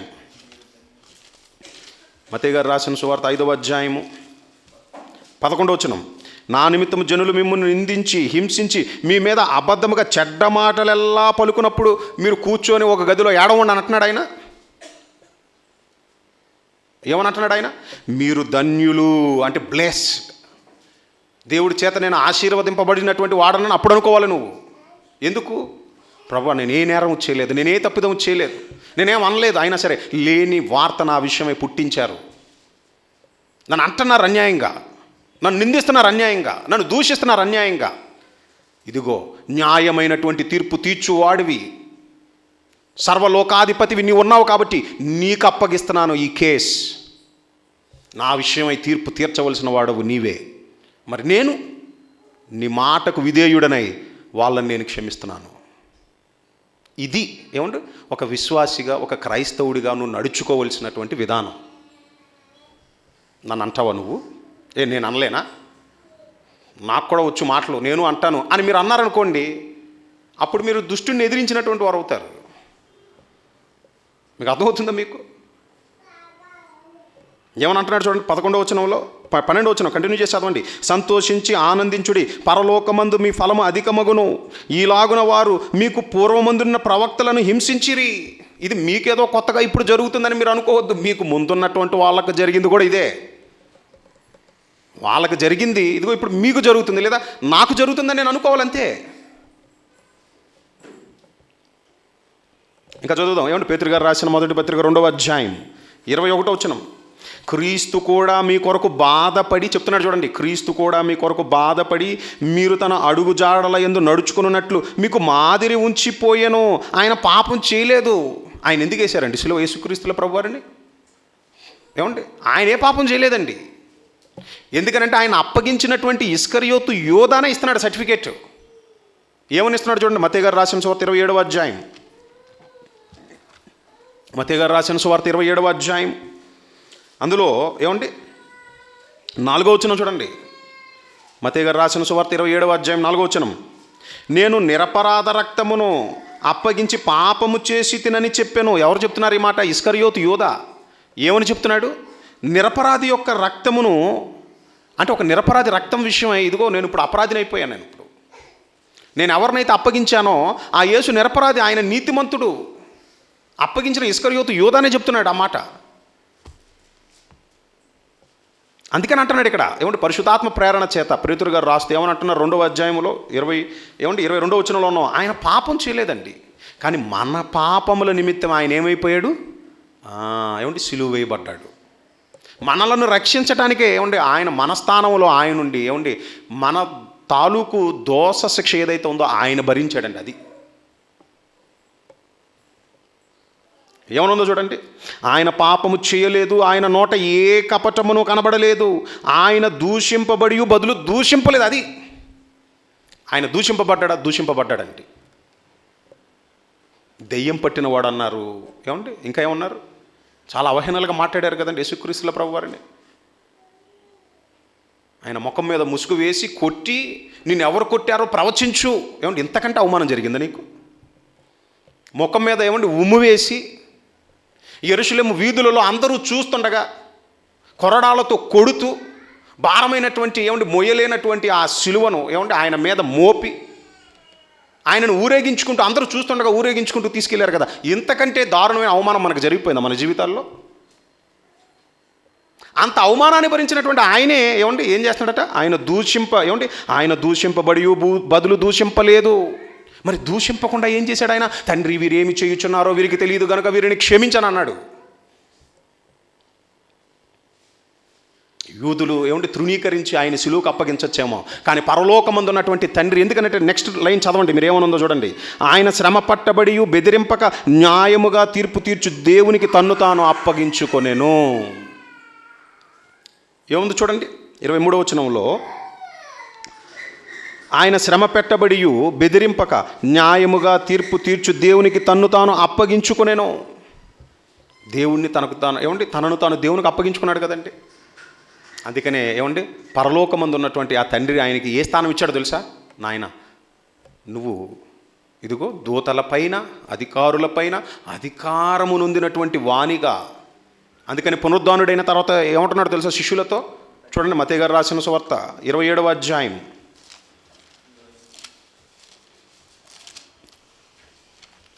మత్తయి గారు రాసిన సువార్త 28వ అధ్యాయము ఏమండి అందులో 18వ వచనం చూడండి. మత్తయి గారు రాసిన సువార్త 28వ అధ్యాయము 18వ వచనం. అయితే యేసు వారి యొద్దకు వచ్చి, పరలోకమందును భూమి మీదను నాకు సర్వాధికారము ఇయ్యబడి ఉన్నది. ఈయనకెందుకు సర్వాధికారం ఇయ్యబడి ఉన్నది? ఎందుకనంటే నాయన నీకు సర్వాధికారం ఇస్తున్నాను. తండ్రి కుమారునితో చెప్తున్న మాట, నీకు సర్వాధికారం ఇస్తున్నాను. ఎందుకంటే నువ్వు యోగ్యుడవు, నీ యోగ్యత నిరూపించుకున్నావు, నువ్వు అర్హుడవు. దూషింపబడి నువ్వు బదులు దూషింపలేదు, శ్రమ పెట్టబడి నువ్వు బెదరక నీతి కలిగినటువంటి నీవు న్యాయము తీర్చేటటువంటి నాకు అప్పగించుకున్నావు కదా నువ్వు. అందుకనే ఇదిగో నా కుడిపార్శ్వమున నువ్వు కూర్చోవాలి. దూతల పైనను అధికారుల పైనను అధికారము నొందినటువంటి వానిగా ఇదిగో నీకు సర్వాధికారం ఇచ్చేస్తున్నా నీకు. ప్రియమైనటువంటి దేవుని వర్లారా, పరలోకం మనకు రావాలని అనుకుంటే మనలో ఉండవలసినటువంటి ఆ లక్షణాలు ఏంటనంటే క్రీస్తులో ఏ లక్షణాలు అయితే ఉన్నాయో మనలోనూ కూడా అవే వచ్చేయాలి. అందుకని అంటున్నాడు గలతీలకు రాసిన పత్రికలు ఏమని అంటున్నాడు చూడండి. గలతీలకు రాసినటువంటి పత్రిక 3వ అధ్యాయం, గలతీలకు రాసిన పత్రిక 3వ అధ్యాయం అందులో 27వ వచనం, క్రీస్తులోనికి బాప్తిస్మం పొందిన మీరు అందరూ క్రీస్తుని ధరించుకొని ఉన్నారు. అప్పుడప్పుడు ఈ స్కూల్స్లో ఫ్యాన్సీ డ్రెస్ కాంపిటీషన్స్ జరుగుతూ ఉంటాయండి. ఈ ఫ్యాన్సీ డ్రెస్ కాంపిటీషన్స్ జరిగేటప్పుడు మీరు గమనించండి, పోలీస్ యూనిఫామ్ వేసుకొని ఒక పిల్లవాడు వచ్చాడు అనుకుని స్టేజ్ మీదకి ఆ టైంలో ఆ పిల్లవాడు కనిపించడండి మనకి ఎవరు గుర్తొస్తారో తెలుసా? పోలీసులు గుర్తొస్తారు మనకి. అలాగే ఒక గాంధీ తాత వేషం వేసుకొని వచ్చాడు అనుకోండి ఒకడు, అప్పుడు ఇతను పలానా వాళ్ళ పిల్లవాడు కదా అని అనుకోం మనం. అరే గాంధీజీ వచ్చాడు మన మధ్యకి అని అనుకుంటాం. అంటే అతను ధరించుకున్నటువంటి ఆ వేషధారణ ఆ టైంలో ఆ కాంపిటీషన్ కోసం అది చూసినప్పుడు మనకి ఎవరు గుర్తొస్తున్నారు చెప్పండి? ఎవరినైతే అతను రిప్రజెంట్ చేయాలని కొని ధరించుకొని వచ్చాడో వాళ్ళ తాలూకు ఆ దుస్తులు కానివ్వండి ఆ గెటప్ ఏదైతే ఉన్నదో అది చూసినప్పుడు వాళ్ళే గుర్తొస్తున్నారు. మరి ఇప్పుడు క్రీస్తులోనికి మనం బాప్తిసం తీసుకున్నప్పుడు క్రీస్తుని ధరించుకున్నటువంటి వారముగా ఇప్పుడు మనలో ఎవరు కనిపించాలి చెప్పండి? యేసుక్రీస్తుల ప్రభువారేనండి. నేను ఎప్పుడూ చెప్తూ ఉంటాను, నా మాటలు మహా అయితే ఒక 20 మంది 30 మంది 100 మంది వింటారేమోనండి అంతే. ఇప్పుడు ఈ ప్రసంగం మహా అయితే యూట్యూబ్లో ఎంతమంది వింటారు చెప్పండి? 20 30 40 50 అంతే. కానీ నన్ను కొన్ని వేల కళ్ళు కొన్ని వందల మంది నన్ను చూస్తూ ఉంటారు. ఇన్ మై డైలీ లైఫ్ పనిచేసే చోట చాలామంది క్రీస్తుని ఎరుగినటువంటి వారు నన్ను గమనిస్తూ ఉంటారు. నా మాట తీరు, నా ప్రవర్తన నేను ఎలా ఉన్నాను, ఏం చేస్తున్నాను అనేది ప్రతి కదలిక వాళ్ళు ఏం చేస్తూ ఉంటారు, గమనిస్తూనే ఉంటారండి వాళ్ళు. ఇతను ఒక క్రైస్తవుడు కదా, ఒక క్రైస్తవుడిగా ఇతను ఎంతవరకు జీవిస్తున్నాడు, ఎంతవరకు ఇతను బ్రతుకుతున్నాడు అని టెస్ట్ చేసేటటువంటి వాళ్ళు కూడా ఉండరు, లేకపోరు, ఉంటారు ఖచ్చితంగా. మనం పనిచేసే చోట కానివ్వండి, మన ఇంట్లో కానివ్వండి, మన బంధువర్గాల మధ్య కానివ్వండి, మనం ఆయా జనాల మధ్య తిరుగుతున్నప్పుడు మనం చెప్పే మాటలను కొన్ని కొంతమంది వింటే మనల్ని మాత్రం గమనించేటటువంటి వాళ్ళు కొన్ని వందల మంది ఉంటారండి. మరి వాళ్ళందరికీ నువ్వు క్రీస్తుని పరిచయం చేయాలనంటే, సంఘములో నుండి లోకములోనికి సువార్తను నువ్వు తీసుకొని వెళ్ళాలనంటే మరి నీ ప్రవర్తన ద్వారా చూపించద్దా లేదా? కొంతకాలం కిందట ఒక ఆయన నాకు కాల్ చేశారు, బ్రదర్ మీరు నాకు ఒక చిన్న ఫేవర్ చేయాలి, వచ్చి వాక్యం చెప్పాలి అని చెప్పి అన్నారండి. వాస్తవానికి అదే వ్యక్తి నా గురించి చాలా బ్యాడ్గా మాట్లాడాడు. ఏం మాట్లాడతాడో అతనికి తెలీదు, ప్రేమ లేదు, ఇలాగ మాట్లాడేశాడండి. అది నాకు ఒక సహోదరుడు వచ్చి నాకు వినిపించాడు, కూడా ఎలా మాట్లాడుతున్నాడు అని మీ గురించి. ఇప్పుడు నేను అది వినేసి దాన్నే మనసులో పెట్టుకొని ఆ వ్యక్తి కాల్ చేసిన వెంటనే నేను నాకు చెప్పొచ్చు కదండి, ఇక నా గురించి ఇలా మాట్లాడావు అలా మాట్లాడు, ఇప్పుడు మళ్ళీ సిగ్గు లేకుండా నాకే కాల్ చేసి నన్నే వచ్చి వాక్యం చెప్పమంటున్నావా అని అనొచ్చు కదండి. అలా అనలేదండి. అలాగే బ్రదర్ తప్పకుండా వస్తాను, వెళ్ళాను, వాక్యం కూడా చెప్పానండి. ఒకసారి కాదు చాలాసార్లు. ఎందుకు కారణం ఏంటంటే మీలో మీ సహోదరుడిని హృదయపూర్వకంగా ప్రేమింపని ఎడల మీ పాపము పరలోకమందున్న మీ తండ్రి క్షమింపడు. అది వాక్యం. అది నాకు నచ్చినా నచ్చకపోయినా లోబడాలంటే. నాకు నచ్చలేదు, నేను నాకు లోబడ్డంటే దేవుడు ఏమంటాడు తెలుసా? నువ్వు రావద్దు పరలోకానికి, పరలోకపు గేట్స్ క్లోజ్, వీడికి నీతిమంతుల పట్టిలో వీడి పేరు ఉండడానికి వీలేదంటాడు. అవునండి, నిజం చెప్తున్నా నేను. ఇది నా విషయం కాదు, మీ విషయంలోనైనా అందరి విషయంలోనైనా ఇది. ఎందుకంటే వీడు చెప్పాడు కానీ వీడి బ్రతుకులో అది లేదు. గమనిస్తూ ఉంటాడండి దేవుడు ప్రతి మూమెంట్. నీ నడక, నీ పడక, నువ్వు కూర్చోవటం, నువ్వు లేవటం, ప్రతిదీ గమనిస్తున్నాడా ఆయన. అదే కదా పరిశుద్ధ గ్రంథంలో మనం చూసేది. లోకంలో పరీక్షలు ఎలా ఉంటాయనంటే, మనం ఇప్పుడు యూనివర్సిటీకి మీరు పరీక్షలు రాయడానికి వెళ్తున్నారు, జనవరి 17వ తారీఖు పరీక్ష రాస్తారు కదా మీరు. అక్కడ మీకు సిలబస్ ఇచ్చేస్తారు ముందుగానే. ఇవి పాఠాలు. ఈ పాఠాలలో నుండి మీకేమొస్తాయి? క్వశ్చన్స్ వస్తాయి. వచ్చిన క్వశ్చన్స్కి మీరు ఆన్సర్ చేయాలి. కానీ దేవుడు ఎలా పరీక్ష పెడతాడో తెలుసా? మీరు అనుకోని సంఘటనలు, మీరు ఎక్స్పెక్ట్ చేయని ఒక్కొక్కసారి మీ లైఫ్లోకి వచ్చేస్తూ ఉంటాయి. దేవుడు అనుమతిస్తూ ఉంటాడు. ఎందుకనంటే నా కుమారుణ్ణి నేను పరీక్షించాలి. అబ్రహాము అందరికంటే ఎక్కువగా నన్నే ప్రేమిస్తున్నాడా లేదా ఈ వృద్ధాప్యముందు పుట్టినటువంటి ఈ కుమారుని వైపుకి అతని ప్రేమ ఏమైనా డైవర్ట్ అయిందా? మరి పరీక్ష తెలుసుకోవాలి కదండి. అన్ఎక్స్పెక్టెడ్. యోబు గారు చాలా హ్యాపీగా వెళ్ళిపోతుంది లైఫ్. ఏమండి, కంచె వేసిన ఆయనే ఏమండి కంచె తీసి అపవాదికి అవకాశం ఇచ్చాడండి. ఆస్తి పోయింది, ఏమండి పిల్లలు పోయారు, పరిస్థితి అంతా దారుణం అయిపోయిందండి. ఏమంటారో చూస్తున్నాడు. దేవుడు తెలుసు, దూషించడు. నా కుమారుడు నన్ను దూషించడు. దూషించాడా యోబు గారు? దూషించలేదండి, అలాగే ఉన్నాడండి. ఇంకా పైకి ఏమంటున్నాడనంటే దేవునికే మహిమ, ఇచ్చిన ఆయనకే స్తోత్రం, ఇవ్వకపోయిన ఆయనకే స్తోత్రం. అంటే అనుకోని సంఘటనల ద్వారా మన జీవితంలో ఏమంటే మనల్ని పరీక్షిస్తూనే ఉంటాడు. అనుక్షణం పరీక్షిస్తూనే ఉంటాడు. ఎందుకు పరీక్షిస్తున్నాడు? నువ్వు తన బిడ్డవు అవునో కాదో మరి తేలాలి కదా, రిజల్ట్ తేలాలి కదా. నీకు పరలోకం ఇవ్వాలో లేదో మరి మీకు తేలాలి కదా, ఆయనకి తేలాలి కదా. అందుకనే ఏమంటే మన జీవితాలలో కొన్ని సంభవిస్తూ ఉంటాయి. మనం అనుకోనివి, మనం వాటిని కష్టాలుగా, ఏమంటే శ్రమలుగా, ఏమంటే వగర పేర్లతో మనం ఏమంటే పిలుస్తూ ఉంటాం. కొన్నిసార్లు నాకే ఇలాంటివి రావాలా, ఈ కష్టాలు నాకే ఇవి రావాలా అని మనం ఏమంటే కుమిలిపోతూ ఉంటామండి. కానీ వాస్తవానికి ఏమంటే అవి వస్తున్నాయనంటే దాని అర్థం ఏంటంటే, ఒకటి మనం వాక్యానికి వ్యతిరేకంగా ఏమైనా సరే నడుచుకునైనా ఉండాలి. రెండోది ఏంటంటే మనం వాక్యానుసారంగా నడుస్తున్నప్పుడు దేవుడు నన్ను పరీక్షించాలని అనుకుంటున్నాడు. ఈ పరీక్షలో నేను ఏమైనా సరే నెగ్గాలి. ఇలాంటప్పుడు నేను ఏం చేయాలంటే వాక్యానుసారంగా నేను ఆలోచించాలి, ప్రవర్తించాలి. ప్రియమైనటువంటి దేవుని వారలారా, పరలోకం వెళ్ళటం అనేది అన్నిటికంటే కష్టమైనది అదేనండి. అన్నిటికంటే కష్టమైనది ఏంటంటే పరలోకం వెళ్ళటం అనేది కష్టం.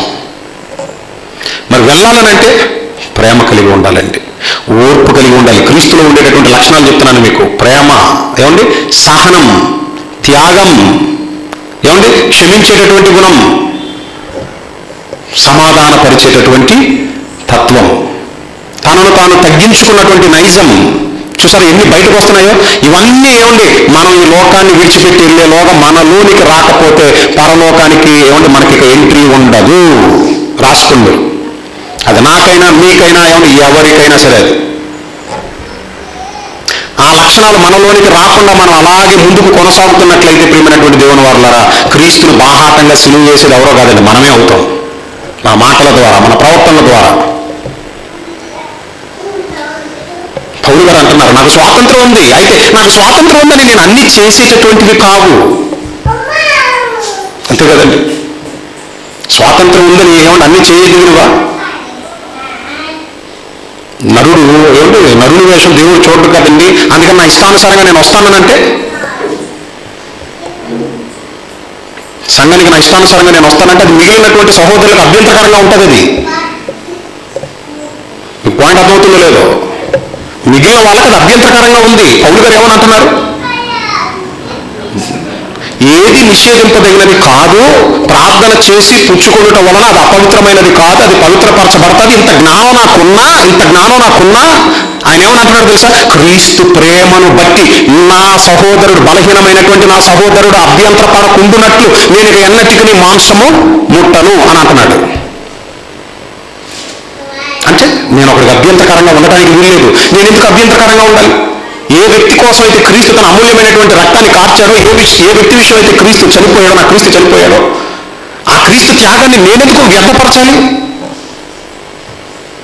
కాబట్టి నాకు స్వాతంత్రం ఉంది. తినటానికి, తినకుండా ఉండటానికి కూడా నాకు స్వాతంత్రం ఉంది. కానీ నేను మాంసం తినటం మూలంగా నా పక్కన ఉన్నటువంటి సహోదరుడు అభ్యంతరపడుతున్నాడు కనుక నేను ఇక ఎన్నటికి నీ మాంసం తినను అని అంటున్నాడండి ఆయన. చూద్దామా? వచనం చూద్దామా? చూడండి ఒకసారి. కొరింథీయులకు రాసినటువంటి మొదటి పత్రిక 10వ అధ్యాయం. కొరింథీయులకు రాసిన మొదటి పత్రిక 10వ అధ్యాయం 23వ వచనం. పెళ్ళుండి అండర్లైన్ చేసుకోండి. కొరింథీయులకు రాసిన మొదటి పత్రిక 10వ అధ్యాయం 23వ వచనం. అన్ని విషయముల యందు నాకు స్వాతంత్రము కలదు గాని అన్నియు చేయదగినవి కావు. అన్నిటి యందు నాకు స్వాతంత్రం కలదు గాని అన్నియు క్షేమాభివృద్ధి కలుగజేయవు. ఇది గ్రహించాడు గనకనే, జ్ఞానమునకు మించిన క్రీస్తు ప్రేమ కలిగిన వాడు గనకనే కింద చెప్తున్నాడు చూడండి, 10వ వచనంలో కింద 32 వచనంలో ఏమని చెప్తున్నాడు చూడండి, 31 వచనం చూడండి, అది కూడా అండర్లైన్ చేసుకుని పన్నుంటే. కాబట్టి మీరు భోజనము చేసినను పానము చేసినను మరి ఏమి చేసినను సమస్తమును దేవుని మహిమ కొరకు చేయుడి. ఇంకా ఏమంటున్నాడు చూడండి 32 వచనంలో, యూదులకేమి గ్రీసు దేశస్తులకేమి దేవుని సంగమునకైనను అభ్యంతరము కలగజేయకుడి. ఎందుకంటున్నాడు ఈ మాట? మీరు ఏం చేసినా సరే ఏమనంటున్నాడు, నీ తోటి సహోదరుడికి అది అభ్యంతరకరంగా ఉందా? అతడు బలహీనమైనటువంటి మనస్సాక్షి కలిగిన వాడు కదా. ఎందుకంటే సంఘంలో అందరూ ఏమండి బలమైనటువంటి మనస్సాక్షి కలిగినటువంటి వారు ఉండరండి, గుర్తుపెట్టుకోండి. ఇప్పుడు బలహీనమైనటువంటి మనస్సాక్షి కలిగిన వారు ఎక్కువ మంది ఉంటారు. వాళ్ళని మనం దృష్టిలో పెట్టుకొని ఏమంటే మనం మాట్లాడేటప్పుడు కానీ మనం ప్రవర్తించేటప్పుడు కానీ ఏమంటే అది ఒకసారి ఆలోచించాలి మనం. అంతేగాని నరుడు దేవుడు పై వేషం చూడడు కాబట్టి గలతీయులకు రాసిన పత్రిక 2వ అధ్యాయం రిఫరెన్స్ కోట్ చేయకండి. లోకంలో మలినాన్ని సంఘంలోకి తీసుకొని రావద్దు.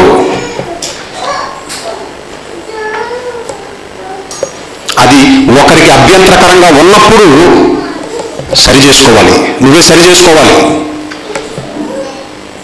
పాయింట్ అర్థమవుతుంది లేదో? పౌలు గారు ఏమంటున్నారు, నాకు స్వాతంత్రం ఉంది, నేను మాంసం తినడానికి నాకు ఎంత స్వాతంత్రం అయితే ఉందో తినకుండా ఉండడానికి అంతే స్వాతంత్రం ఉంది. అయితే నేను ఇంకొకరికి అభ్యంతరకరంగా ఉండకుండానట్లు బలహీనమైన ఆ మనస్సాక్షి కలిగినటువంటి వారి నిమిత్తమై ఏమనంటున్నాడు ఆయన చూడండి. ఇప్పుడు రండి కొరింథీయులకు రాసిన మొదటి పత్రిక 8వ అధ్యాయం 13వ వచనం. 11 నుంచి చదువుదాం, బాగుంటుంది. కొరింథీయులకు రాసిన మొదటి పత్రిక 8వ అధ్యాయం 11వ వచనం. కొరింథీయులకు రాసినటువంటి మొదటి పత్రిక 8వ అధ్యాయం 11వ వచనం. అందువలన ఎవరి కొరకు క్రీస్తు చనిపోయెనో ఆ బలహీనుడైన ఆ నీ సహోదరుడు నీ జ్ఞానమును బట్టి నశించును. ఇలాగూ సహోదరులకు విరోధముగా పాపము చేయుట వలనను వారి బలహీనమైన మనస్సాక్షిని నొప్పించుట వలనను మీరు క్రీస్తునకు విరోధముగా పాపము చేయువారగుచున్నారు. కాబట్టి భోజన పదార్థముల వలన నా సహోదరునికి అభ్యంతరము కలిగిన ఎడల నా సహోదరునికి అభ్యంతరము కలగజేయకుండుటకై నేను ఎన్నటికీ మాంసము తినను. అది ఆయన తీసుకున్న డెసిషన్ అండి. అది క్రీస్తు ప్రేమను కలిగి ఉన్నాడు కాబట్టి ఆ మాట అనగలిగాడు. నేను క్రీస్తుని పోలి నడుచుకొనిచున్నాను ప్రకారం మీరు నన్ను పోలి నడుచుకోమని అంటున్నాడు. జ్ఞానంలో ఏమండి ఎవరండి ఆయన బీటౌట్ చేసేవాళ్ళు? పౌలు గారిని ఆ కాలంలో. అయితే ఏమంటున్నాడు తెలుసా, నా జ్ఞానం వలన ఒకడు నశించిపోవడానికి వీలు లేదు. ఎందుకంటే బలహీనమైనటువంటి మనస్సాక్షి కలిగిన వాళ్ళు కూడా ఉంటారు కాబట్టి, నేను తినటం మూలన వాళ్ళు అభ్యంతరపడుతున్నారు కాబట్టి, అది నా నోటీస్కి వచ్చింది కాబట్టి నా సహోదరుని ఎలాగైనా సరే నేను కాపాడుకున్నటకు నేనే తగ్గుతాను, ఒక మెట్టు నేనే తగ్గుతాను. ఎందుకంటే ప్రేమ ఉన్నవాడు ఇంతకుముందు మనం చదివాం కదండి, తనను తాను తగ్గించుకుంటాడు. ప్రేమ కలిగినటువంటి వాడు సహించుకుంటాడు, భరిస్తాడు. అందుకని అంటున్నాడు, ఇక నేను ఎన్నటికి నేను మాంసము తినను. 12వ వచనం. ఈలాగు సహోదరులకు విరోధముగా పాపము చేయుట వలన వారి బలహీనమైన మనస్సాక్షిని నొప్పించుట వలన మీరు క్రీస్తులకు విరోధముగా పాపము చేయవరగుచున్నారు. నేనెందుకు పాపం చేసిన వాడిని అవ్వాలి? కొరింథీయులకు రాసిన మొదటి పత్రిక 10వ అధ్యాయం 33వ వచనం. కొరింథీయులకు రాసిన మొదటి పత్రిక 10వ అధ్యాయం 33వ వచనం. ఈలాగు నేను కూడా స్వప్రయోజనము కోరక, ఎవడలా పోతే నాకెట్టి అని స్వప్రయోజనము కోరక, నేను బాగానే ఉన్నాను కదా అని నేను అనుకొనక ఏమనంటున్నాడు చూడండి, అనేకులు రక్షింపబడవలనని వారి ప్రయోజనము కోరుచు అన్ని విషయములలో అందరినీ సంతోషపెట్టుచున్నాను. నాకు బాధ అయినా నా సహోదరుడికి అది ఆనందం. కాబట్టి ఎలాగైనా సరే నా సహోదరుని నేను కాపాడుకోవాలి అని ప్రేమ కలిగి ఏమండి తనను తాను తగ్గించుకుంటున్న విధానం ఏమండి ఇందులో ఏం కనపడుతుంది చెప్పండి మీకు? క్రీస్తులో ఉన్నటువంటి ఆ తత్వమే పౌలు గారిలోకి వచ్చింది. ఎందుకు ఈయన ఎవడు? హింసకుడు, దోషకుడు, హానికరుడు, అవునా కదా? అలాంటి వాడే ఏమండి ఎలా మారిపోయాడు చూడండి. ఆ హింసకుడు, ఆ దోషకుడు అంటే పౌలు గారు ఒకప్పుడు సౌలుగా ఉన్నప్పుడు అలాంటి ఆయనేనా ఇలా మారిపోయింది? స్త్రీ అని పురుషుడనే భేదం లేకుండా చరసాలకు ఈడ్చుకెళ్ళిపోయినటువంటి ఏమంటే ఒక రాక్షసుడిగా బిహేవ్ చేసినటువంటి, ఒక కోపిష్టిగా బిహేవ్ చేసినటువంటి, మూర్ఖుడుగా బిహేవ్ చేసిన ఆయన ఎలా అయిపోయింది, ఎలా మారిపోయింది? కారణం ఏంటంటే క్రీస్తు ప్రేమ ఏమండి ఆయన్ని మార్చేసింది. ఒక హింసకుడును, దోషకుడును, హానికరునైన నన్ను ప్రేమించి నన్ను కాపాడాలనుకున్నాడా? నన్ను రక్షించుకోవాలనుకున్నాడా? నన్ను పరలోకం చేర్చుకోవాలనుకున్నాడా? నన్ను తీసివేయకుండా హింసకుడుగా, దోషకుడుగా ఉన్నప్పుడు మారటానికి అవకాశం ఇచ్చి సౌలు నీవేళ నన్ను హింసించుచున్నావని ఇదిగో తన పరిచర్యకు నమ్మకమైనటువంటి వాణిగా నన్ను ఎంచి ఈ మట్టి ఘటములో ఈ మహిమైశ్వర్యం, తన కుమారుని గురించినటువంటి ఆ రక్షణ సువార్త అనేకులకు ప్రకటించడం నన్ను అనుకున్నాడు ఆయన. ఆ దేవుని ప్రేమకు దాసం అయిపోయాడండి పౌలు గారు. అందుకని సాక్రిఫైస్ అయిపోయాడు, తనను తాను ఏమండి దేవుని కోసం అంకితం అయిపోయాడు. అందుకని ఆయనలో మనకు కనపడుతుంది ఏంటో తెలుసా? ప్రేమ. అందుకని అంటున్నాడు, నాకు స్వాతంత్రం ఉంది, కానీ ఎక్కువ మందిని సంపాదించుకోవడం కోసం నేను ఏం చేస్తానంటే బలహీనమైన మనస్సాక్షి కలిగినటువంటి వారి నిమిత్తమే చాలా వాటిని సహిస్తున్నాను, భరిస్తున్నాను, కొన్నిటిని వదులుకుంటున్నాను. ఎందుకనంటే ఏ వ్యక్తి కోసం అయితే క్రీస్తు చనిపోయాడో ఆ క్రీస్తు త్యాగాన్ని నేను వ్యర్థం చేయటం నాకు ఇష్టం లేదు. ఇలాంటి ప్రేమ ఏమండి ఎప్పుడైతే సంఘంలో ఉన్నటువంటి విశ్వాసులందరిలో ఉంటుందో అప్పుడు వాళ్ళ మధ్య ఏముంటుందో తెలుసండి? ఆటోమేటిక్గా సమాధానం ఉంటుంది. వాళ్ళ మధ్య ఏమండి సమాధానం ఉంటుంది. మీకు అర్థమవుతుంది కదండి? ఎప్పుడు ఒకటి గుర్తుపెట్టుకోండి, జ్ఞానం కలిగిన వాడినైనా సరే మనుషులు ఏమంటే దూరం చేసుకోవడానికి ఇష్టపడతారేమో కానీ ప్రేమ కలిగిన వాడిని ఏమంటే ఎప్పటికీ దూరం చేసుకోవడానికి ఎవరు ఇష్టపడరండి. ఒకవేళ దూరం చేసుకున్న లోపల ఏమంటే తెలియని ఒకలాంటి బాధ, వీడు మనం దూరం చేసుకున్నాం, వీడు మనం దూరం చేసుకున్నాం, వీడు ఉంటే బాగున్నాం, వీడు ఉంటే బాగున్నాం. కారణం ఏంటంటే ఏమండి వాడిలో ఉన్నటువంటి ఆ ప్రేమతత్వం మనిషిని ఏమంటే మార్చేది. మనం ఏమండి ఎవరినైనా సరే ఏమండి ఒక ప్రాంతంలో ఉన్నటువంటి ఏమండి వాళ్ళను ఏమండి భయపెట్టో, బెదిరించో, ఒక కత్తి చూపించో, బాంబు వేసో అక్కడ ఉన్న వాళ్ళందరినీ వెక్కిచ్చేసి ఏమంటే ఆక్యుపై చేసుకోవటం, దాన్ని స్వాధీనపరుచుకోవటం ఏమంటే అది గొప్పతనం కాదండి. అది సులువది ఇంకా ఒక మాటలో చెప్పాలనంటే. కానీ అదే ప్రాంతంలో ఉన్నటువంటి మనుషుల మనస్సును గెలిచి మీరు రండి ఇక్కడికి అని వాళ్ళ చేత ఏమంటే అనిపించుకోవటం అనేది చూసారా, అదేనండి అసలైనటువంటి వీరత్వం అంటే. అది విక్టరీ అంటే. మంచితనం లోకం చేతగనితనంగా తీసుకుంటుందండి. ఫర్ యువర్ కైండ్ ఇన్ఫర్మేషన్, లోకం చేతగనితనంగా తీసుకోవచ్చు. అది చేతగనోడు దేవుడు అంటాడు, దేవుడు తిరిగి తీస్తాడు అంటాడు, దేవుడికి అప్పగించుకోవాలని అంటాడు అని మనుషులు అలా భావించవచ్చు. కానీ దేవుడు ఏమంటున్నాడంటే, నాయన నువ్వు నా మాటలకు విధేయుడివై నాకు అప్పగించగలవు, నేను చూసుకుంటాను. ప్రేమ కలిగి నీ దారులను అలాగే కొనసాగు. మనలో ఏమండి ఉండవలసినది ఆ ప్రేమతత్వం. నేను ఈ మాటలు ఎందుకు చెప్తున్నానంటే కొరింథీ సంఘానికి ఒకప్పుడు ఏమంటే పౌలు గారు చేసినటువంటి పౌలు గారు ఏదైతే చెప్పారో అదే చెప్తున్నానండి. ముగింపుగా ఈ వచనాన్ని చూసుకున్నాం. కొరింథీలకు రాసిన మొదటి పత్రిక 14వ అధ్యాయం 1వ వచనం. కొరింథీలకు రాసిన మొదటి పత్రిక 14వ అధ్యాయం 1వ వచనం. ప్రేమ కలిగి ఉండుటకు ప్రయాసపడుడి. ఏమంటున్నాడు ఆయన? ప్రేమ కలిగి ఉండడానికి ప్రయాసపడండి. ఎందుకంటే అది ఉన్నవాడికి ఏమంటే స్వప్రయోజనం కోరుకోడండి. అది ఉన్నవాడు సహిస్తాడు, అది ఉన్నవాడు భరిస్తాడు. అపకారాన్ని మనసులో పెట్టుకోడండి. అందుకని అంటున్నాడు అది శాశ్వతం ఉండేది.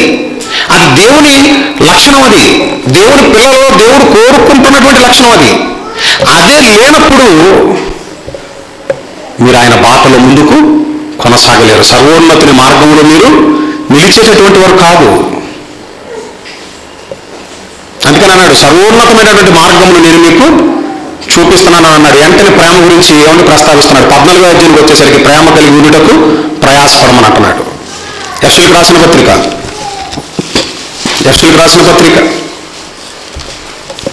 అందులో 4వ అధ్యాయం 25వ వచనం. ఎఫ్ఎస్యులకు రాసిన పత్రిక 4వ అధ్యాయం 25వ వచనం. మనం ఒకరికొకరు అవయవమై ఉన్నాము. శిరస్సు క్రీస్తు అయితే మనం దేహంలోని అవయవాలైతే ఏమండి అవయవాల మధ్య ఏముండదు చెప్పండి?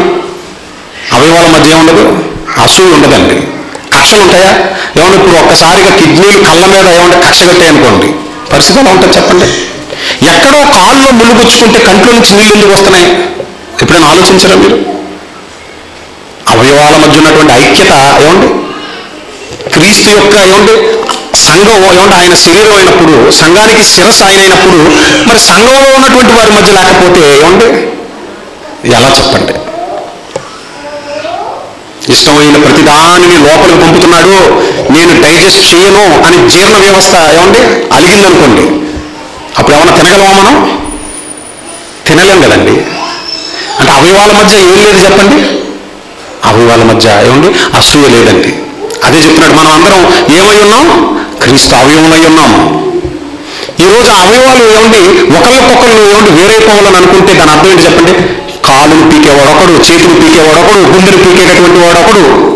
ఏమంటే క్రీస్తు యొక్క కాలుని చేతులు ఏమండి నీ శరీరంలో నుండి ఒక అవయవం తీయడానికి నువ్వు ఒప్పుకోవే. డాక్టర్ తీయండి అమ్మా సెప్టిక్ అయింది, వేలు తీసేయాలన్నప్పుడు నువ్వే ఇష్టపడవే, నువ్వే మదన చెందుతావే, ఎంతో బాధపడతావే. మరి మన అందరం ఏమండి ఆయన అవయవాలమై ఉన్నప్పుడు ఈరోజు ఏమండి కాలుగా చేతులుగా ఏమండి అవయవాలుగా మనం ఉన్నప్పుడు ప్రియమైనటువంటి దేవుని వాళ్ళరా, మనలో మనం ఏమండి కక్షలతో విభేదాలతో ఏమండి దుమ్మెత్తి పోసుకుంటూ మనం అలా ఉంటే ఏమండి పరలోకమందున మన తండ్రికి ఏముండదు చెప్పండి? సంతోషం ఉండదు. లేదండి మా వల్ల కాదండి, మేము ఉండలేమండి అది ఇది అని చెప్పి ఏమండి వేరైపోవాలని అనుకుంటే ఏమండి దేహంలో ఉన్నటువంటి మన అవయవాలనే ఏమండి వేరుపరుస్తున్నారని తెలిసినప్పుడు ఎంతగానో మనం బాధ చెందుతాం. మరి మనం అందరం ఆయన అవయవాలం అయినప్పుడు ఏమండి మరి క్రీస్తుకి ఇంకెంత బాధ. యూదులు ఏముందండి ఒకసారి సిలువ వేశారండి, కానీ మనమే ఏమంటే క్రీస్తుని ధరించుకున్నాం క్రైస్తవులు అని చెబుతూ మాటికి సిలువ వేసింది ఎవరో తెలుసా? మనమేనండి. వాక్యాన్ని ఏమంటే వాక్యం మీద శ్రద్ధ ఉండదు, వాక్య ప్రకారమైనటువంటి నడవడి ఉండదు. దినాలు గడిచే కొద్దీ చెప్తున్నాడు మీ మాట మీ ప్రవర్తన అది ఎలా ఉండాలి అని అంటే విశ్వాసికి తగినట్లుగా, దేవుడు కోరుకున్నట్లుగా. పరలోకమందున్న మీ తండ్రికి మీరు కుమారులు అనబడాలి అంటే ఏమనుకున్నాడు ఆయన? ఏమన్నాడండి? ఇంకా చాలా వస్తున్నాయి చెప్పేది అలాగా ఏమండి ఎన్నో విషయాలు. లుకా గారు రాసిన సువార్త, లుకా గారు రాసిన మళ్ళీ వద్దాం ఎస్టేట్ రాసిన 4వ అధ్యాయం ముగించేసుకున్నాం, 5 నిమిషాలు ముగించేసుకుందాం. లుకా గారు రాసిన సువార్త అందులో 6వ అధ్యాయంలో ఏమనంటున్నారు చూడండి. లుకా గారు రాసిన సువార్త 6వ అధ్యాయము 46వ వచనం, నేను చెప్పు మాటల ప్రకారం మీరు చేయక ప్రభువా ప్రభు అని నన్ను పిలుచుట ఎందుకు? నన్నెందుకు పిలుస్తున్నారు మీరు? ప్రభువా ప్రభు అని నన్నెందుకు పిలుస్తున్నారు? నేను చెప్పిన దాని ప్రకారం నువ్వు చేయవు కదా, అదే చెప్తున్నాడు చూడండి. నేను చెప్పు మాటల ప్రకారం మీరు చేయక ప్రభువా ప్రభు అని నన్ను పిలుచుట ఎందుకు?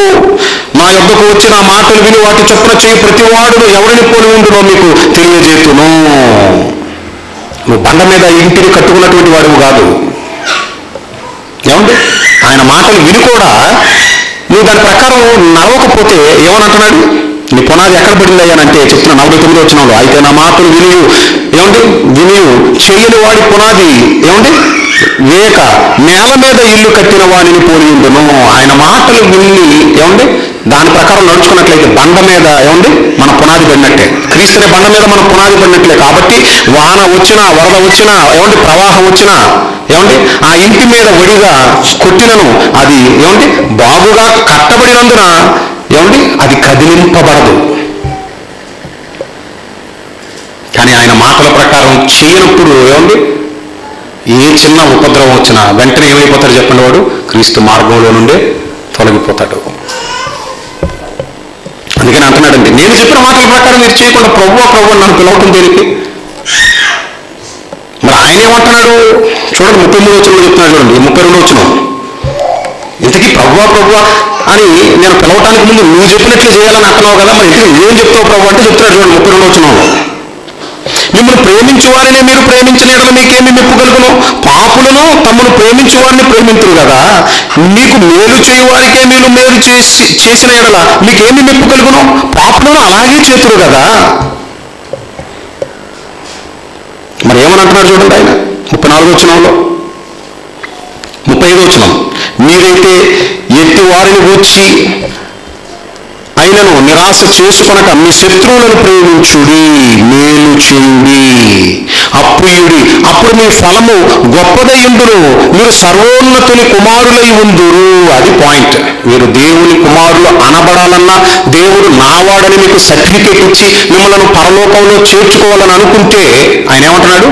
శత్రువులను సైతం ప్రేమించగలిగే అంత గొప్ప మనస్సు, ఆ ప్రేమతత్వం మీలో ఉండాలి.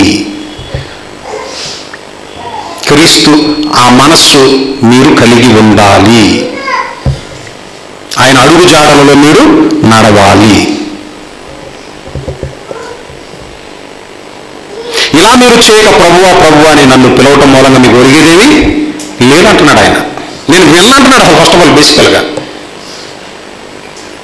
మీ నామముని మేము ప్రవచింపలేదా అని అంటున్నారంట. అప్పుడు ఆయన ఏమంటున్నాడు? అక్రమం చేయవాళ్ళ నా ఎదురు నుండి పోండి అవతలకని చెప్పి అంటున్నాడు. నేను మిమ్మల్ని ఎన్నడూ ఎరుగను అంటున్నాడు. మత్తయి గారు రాసిన 7వ అధ్యాయంలో ఉంటుంది ఇది. ప్రియమైనటువంటి దేవుని వాళ్ళారా, ముగింపుగా ఈ వచనాన్ని చూసుకొని ముగించుకున్నాం. ఎఫెసీయులకు రాసిన పత్రిక 4వ అధ్యాయం ఎఫెసీయులకు రాసిన పత్రిక 4వ అధ్యాయం. మనం ఒకరికొకరము అవయవమై ఉన్నాము కనుక మీరు అబద్ధమాడుట మాని ప్రతివాడును తన పొరుగు వానితో సత్యమే మాట్లాడవలను. కోపపడుడి కానీ పాపం చేయకండి. 27వ వచనం, 12 అధ్యాయం అండర్లైన్ చేసుకోండి. అపవాదికి చోటు ఇయ్యకుడి. అపవాదికి చోటు ఇవ్వకు నువ్వు. ఇంకా ఏమంటున్నాడు చూడండి, 29వ వచనం, వినువారికి మేలు కలుగునట్లు అవసరమును బట్టి క్షేమాభివృద్ధికరమైన అనుకూల వచనమునే పలుకుడు గాని దుర్భాష ఏదైనా నోట రానియకుడి.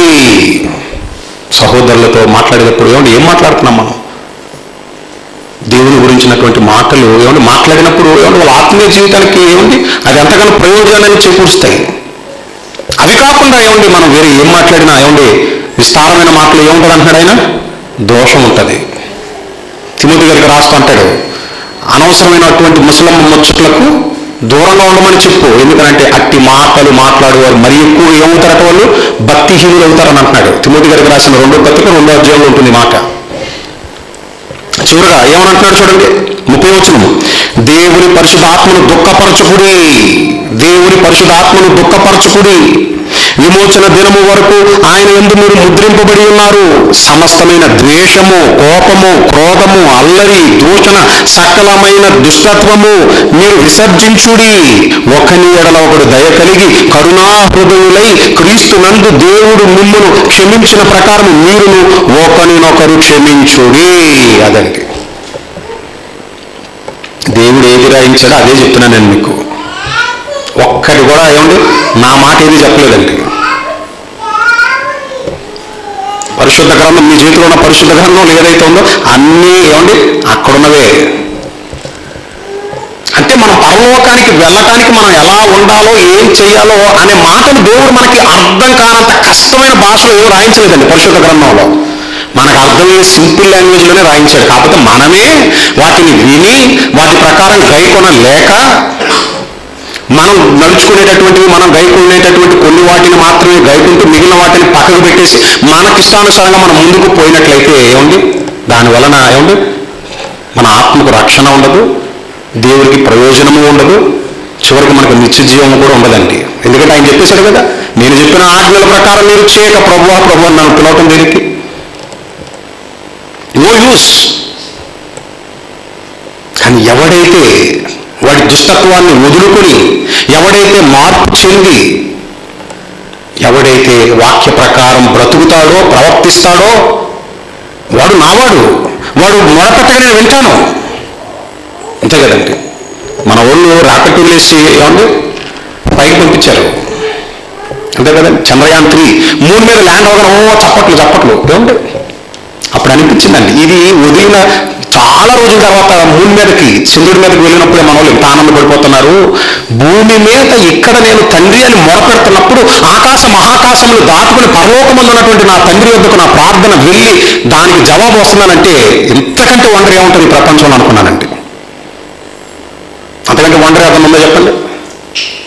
కోట్ల రూపాయలు తగలేసి భూమి మీద నుండి ఈ సౌర కుటుంబంలోనే పక్కన ఉన్నటువంటి చంద్రుని మీదకి ఒక రాకెట్ పంపించడానికే మనుషులు ఇంత అవస్థపడుతున్నప్పుడు, ఇంత కసరత్తులు చేస్తున్నప్పుడు, అదొక పెద్ద అచీవ్మెంట్గా సంబరాలు చేసుకుంటున్నప్పుడు మహాకాశములు పట్టజాలని ఆయనెక్కడ, పాపిగా అల్పుడుగా భూమి మీద నేనెక్కడ? అలాంటిది నేను మోకరించి నా తండ్రి అని నా బాధను నేను చెప్పుకుంటున్నప్పుడు ఆయన వింటం అనేటటువంటి ఆ స్థితి ఉంది చూసారా, దానికంటే గొప్ప స్థితి ఇంకేంటండి. మనుషుల చేత కొనియాడబడటానికి ఇష్టపడద్దు, మనుషుల మెప్పు కోరవద్దు. వాళ్ళేమనుకుంటారో వీళ్ళేమనుకుంటారో కాదండి. దేవుడు ఏం చెప్తున్నాడు, వాక్యంలో ఏం చెప్తున్నాడు, దాని ప్రకారం నేను జరిగిస్తున్నానా లేదా, దాని విషయం మీదే ఫోకస్ పెట్టండి. ఎవరిని దూరం చూసుకోకండి, ప్రేమ కలిగి ఉండండి, సహించండి, భరించండి. నీతి కలిగినటువంటి న్యాయాధిపతి ఉన్నాడు పైన. మీకు మీరే త్వరపడి తీర్పులు తీర్చడానికి ప్రయత్నించవద్దు. మీ కంటిలో మీరు దూలాన్ని పెట్టుకుని ఎదుటివాడి కంటిలో నలిసేందుకు చూడటానికి ప్రయత్నిస్తున్నారు. అందరికీ తీర్పు తీర్చేవారు ఒకడున్నాడు. తగిన కాలములు తన చిత్తానుసారంగా ప్రతి వాని క్రియలను బట్టి ఆయన ఏం చేస్తాడట, ఇచ్చేస్తాడు. ఇక్కడ ఇస్తాడు, రేపు అక్కడ ఇస్తాడు. మీకు అర్థమవుతుంది కదండి. పాప పుణ్యాల ఫలితం జీవితకాలమా అనంతకాలమా? పాపం సారాంశం అదే. నువ్వు చేసే మంచి అయినా నువ్వు చేసే చెడైనా ఇక్కడ నువ్వు నీ జీవితకాలంలో అనుభవించక తప్పదు, తర్వాత అనంతకాలంలోనూ దాని విషయమై నువ్వు అనుభవించక తప్పదు. ఇంత సమయం తీసుకుని నేను ఎందుకు చెప్తానంటే ఫైనల్గా ఒక వచనాన్ని చూపించి ముగిస్తాను. ఏమంటే ఎందుకు చెప్పానంటే చెప్పాలి, ఎందుకంటే అది నా డ్యూటీ. చెప్పకపోతే రేపు నన్ను విచారంలోకి తీసుకుంటాడు దేవుడు. ఎస్కేల్ గ్రంథం 3వ అధ్యాయము 16, 17, 18, 19, 20 వచనాలు. ఎస్కేల్ గ్రంథం 3వ అధ్యాయం 16, 17, 18, 19 వచనాలు. ఎందుకంటే ఇవి నా మాటలు కాబట్టి దేవుని మాటలే ఏమండి ఉన్నదే నేను మీకు చెప్పాను. నాకు ఏమండి ఏ విధమైనటువంటి పక్షపాతం ఉండదండి. వీడు మనవాడు పరాయివాడు అనే భేదం నాకు ఉండదు. అందరూ నా వారే. క్రీస్తులోనికి ఏమండి బాప్తిసం తీసుకుని వచ్చిన ప్రతివాడు ఏమండి నేను ఎలాగ పరలోకానికి వెళ్ళాలని అనుకుంటున్నానో వాడు కూడా అలాగే పరలోకం వెళ్ళాలనుకుని వచ్చినటువంటి వాడు. ఏ యేసైతే వాడి పాపాలను క్షమించి పరిశుద్ధులుగా తీర్చాడో ఆ యేసు నా పాపములను కూడా ఆయన క్షమించి ఏం చేశాడు? పరిశుద్ధులుగా తీర్చుతున్నవాడు ఆయన అయినప్పుడు, తీర్పు తీర్చేవాడు ఆయన అయినప్పుడు, ఆయనే క్షమించి ఏమండి బ్రతకడానికి అవకాశం ఇస్తున్నప్పుడు నేనెవరనండి ఒక వ్యక్తిని దూషించడానికైనా నిందించడానికైనా సరే? ఎస్కేల్ గ్రంథం 3వ అధ్యాయం 16, 17, 18, 19 వచనాలు. ఏమండి యెహోవా వాక్కు నాకు ప్రత్యక్షమై ఇలాగ సెలవిచ్చాను. ఎస్కేల్ గారికి చెప్తున్నారు దేవుడు. ఏమనంటున్నాడు చూడండి. నా పుత్రుడా ఇశ్రాయేలీయులకు కావలిగా నేను నిన్ను నియమించి ఉన్నాను కాబట్టి నీవు నా నోటి మాట ఆలకించి నేను చెప్పిన దానిని బట్టి వారిని హెచ్చరిక చేయుము. ఏమని హెచ్చరిక చేయమంటున్నాడు చూడండి 18 వచనంలో. అవశ్యకముగా నీవు మరణమవుదు అని నేను దుర్మార్గుని గూర్చి ఆజ్ఞయగా నీవు అతనిని హెచ్చరిక చేయకయు అతడు జీవించున్నట్లు తన దుర్మార్గతను విడిచిపెట్టవలనని వానిని హెచ్చరిక చేయకయు నిండిన ఎడల ఆ దుర్మార్గుడు తాను చేసిన దోషమును బట్టి మరణమవును గాని అతని రక్తమునకు నిన్ను ఉత్తరవాదిగా ఎంచుదును. అది చెప్తున్నాడు దేవుడు. నువ్వు చెప్పవలసినటువంటి స్థితిలో ఉన్నప్పుడు, చెప్పవలసినటువంటి టైంలో నువ్వు చెప్పకపోతే, ఎందు నిమిత్తం నేను నిన్ను నియమించుకున్నానో, ఎందు నిమిత్తం నువ్వు ఏర్పరచబడ్డావో, నీ డ్యూటీని నువ్వు సక్రమంగా చేయనప్పుడు నిన్ను విచారణలోకి తీసుకుంటానంటున్నాడు దేవుడు. అది ఇశ్రాయేలీయులకు చెప్పాలి. నువ్వు ఆపద పొంచి ఉన్నదని చెప్పాలి. వాళ్ళ ప్రవర్తనను బట్టి, వాళ్ళు బ్రతికేటటువంటి విధానాన్ని బట్టి, ఇదిగో మీ పరిస్థితి ఇలాగే ఉంటే ఇక మీదట మీకు ఈ ప్రమాదం రాబోతుందని అది దేవుని హెచ్చరిక. అది చెప్పమన్నప్పుడు హెస్కేల్ గారు ఏమంటున్నాడు ఆయన? నువ్వు చెప్పాలి. అది నీ డ్యూటీ. ఆ బాధ్యత నీ మీద పెట్టా నేను. నువ్వు చెప్పకపోతే వాడు ఒకవేళ నశించిపోతే నిన్ను విచారంలోకి తీసుకుంటానంటున్నాడు ఆయన. అయితే ఇంకో విషయం చెప్తున్నటువంటి 19 వచనంలో, అయితే నీవు దుర్మార్గుని హెచ్చరిక చేయగా, అంటే నువ్వు చెప్పిన తర్వాత కూడా, నువ్వు హెచ్చరిక చేసిన తర్వాత కూడా అతడు తన దుర్మార్గత నుండి దుష్క్రియల నుండి మరలని ఎడల అతడు తన దోషమును బట్టి మరణమవును గాని నీవు, అనగా బ్రాకెట్లో చెప్తున్నాడు, ఆత్మను అంటే ఆత్మమైనటువంటి నీవు తప్పించుకుందువు. అది నిన్ను నువ్వు తప్పించుకున్నవాడు అవుతావు, నిన్ను నువ్వు దక్కించుకున్నవాడు అవుతావు, నీ ఆత్మను నువ్వు రక్షించుకున్నవాడు అవుతావు. ఎందుకంటే నువ్వు హెచ్చరిక చేశావు, నీ తప్పేం లేదు, నువ్వు చెప్పాల్సింది చెప్పావు. నా మాటగా నేను చెప్పమన్న మాటలు ఏవైతే ఉన్నాయో వాటిని నువ్వు చెప్పావు హెచ్చరికలుగా. కానీ నువ్వు హెచ్చరిక చేసిన వాడు ఏం చేశాడు? దాన్ని ఖాతరు చేయలేదు కదా. దానికి వాడు అనుభవించవలసినటువంటి శిక్ష వాడు అనుభవిస్తాడు. కానీ చెప్పినందుకు ఇదిగో నువ్వు తప్పింపబడతావు. నిన్ను విచారంలోకి నేను తీసుకోను. కానీ నువ్వు చెప్పవలసినటువంటి స్థితిలో ఉండి కూడా నువ్వు చెప్పనప్పుడు దేవుడు ఏమంటున్నాడనంటే, ఇదిగో నిన్ను ఇప్పుడు నేను విచారంలోకి తీసుకుంటాను. ఎందుకంటే వాడి నాశనం తాలూకు ఏమంటే అది నశించుకోవడానికి కారకుడు నువ్వే అని అంటున్నాడు ఇప్పుడు దేవుడు. ఎందుకు? నువ్వు చెప్పాల్సింది కానీ నువ్వు చెప్పలేదు. కాబట్టి ప్రియమైనటువంటి దేవుని వల్ల ఎప్పుడైనా సరే ఏమండి క్రీస్తు ఏం చేశాడట? సంఘంలో ఉండేటటువంటి కళంకం ఏదైతే ఉంటుందో దాన్ని ఏం చేస్తున్నాడట? వాక్యం చేత కడుగుతూ ఉదక స్నానం. ఎఫెసీయులకు రాసిన పత్రిక 5వ అధ్యాయం. మరి అలాంటప్పుడు ఏమండి సంఘంలో ఏం జరుగుతున్నా సరే ఏమండి దాని గురించి నోటీస్ వచ్చినప్పుడు మరి చెప్పాలి కదండి. చెప్పాలి. చెప్పకపోతే ఏమండి దేవుడు అంటున్నాడు, నేను విచారంలోకి తీసుకుంటాను. నువ్వు చెప్పావు కదా, నువ్వు చెప్పిన తర్వాత వాక్యానికి విలువ ఇచ్చి దాని ప్రకారం బ్రతికేటటువంటి వారందరూ నా వారే. లేదని వాళ్ళ ఇష్టానుసారంగా వాళ్ళు వెళ్ళిపోతే మాత్రం నువ్వు ఇదిగో నిన్ను నువ్వు రప్పించుకున్నవాడవు. కానీ వారి విషయమై ఇదిగో నా తీర్పు బయలు పడక పోదు. God knows the truth but he weights. దేవుడికి అంతా తెలిసింది కానీ ఏంటంటే వెయిట్ చేస్తాడు ఆయన. ఎందుకంటే మనలాగా తొందరపడతాను ఉండదు ఆయనకి. ఆలోచించి ఎదురు చూసి దీర్ఘశాంతాన్ని ఇచ్చి అప్పటికి కూడా ఏమండి మార్పు లేకపోతే అప్పుడు వస్తుంది దేవుని కొరడ. ఎప్పుడు వస్తుందో తెలుసా? నువ్వు కొనని గడియలు. కళ్ళు మూసుకొని ప్రార్థన చేసుకున్నాం. దయగల తండ్రి, ప్రేమగల దేవా, అమూల్యమైనటువంటి మీ మాటలను, అనేకమైనటువంటి మీ హెచ్చరికలను మరి తండ్రి మీ పిల్లలకు వినిపింపజేసేటటువంటి భాగ్యం మీరు అనుగ్రహించారు. నా డ్యూటీ నేను చేశాను నాయన. ఇంకా మీ పిల్లలు మరి తండ్రి మీ వాక్యానికి వినిపించినటువంటి వారిగా వాక్య సంబంధమైనటువంటి నడవడి చేత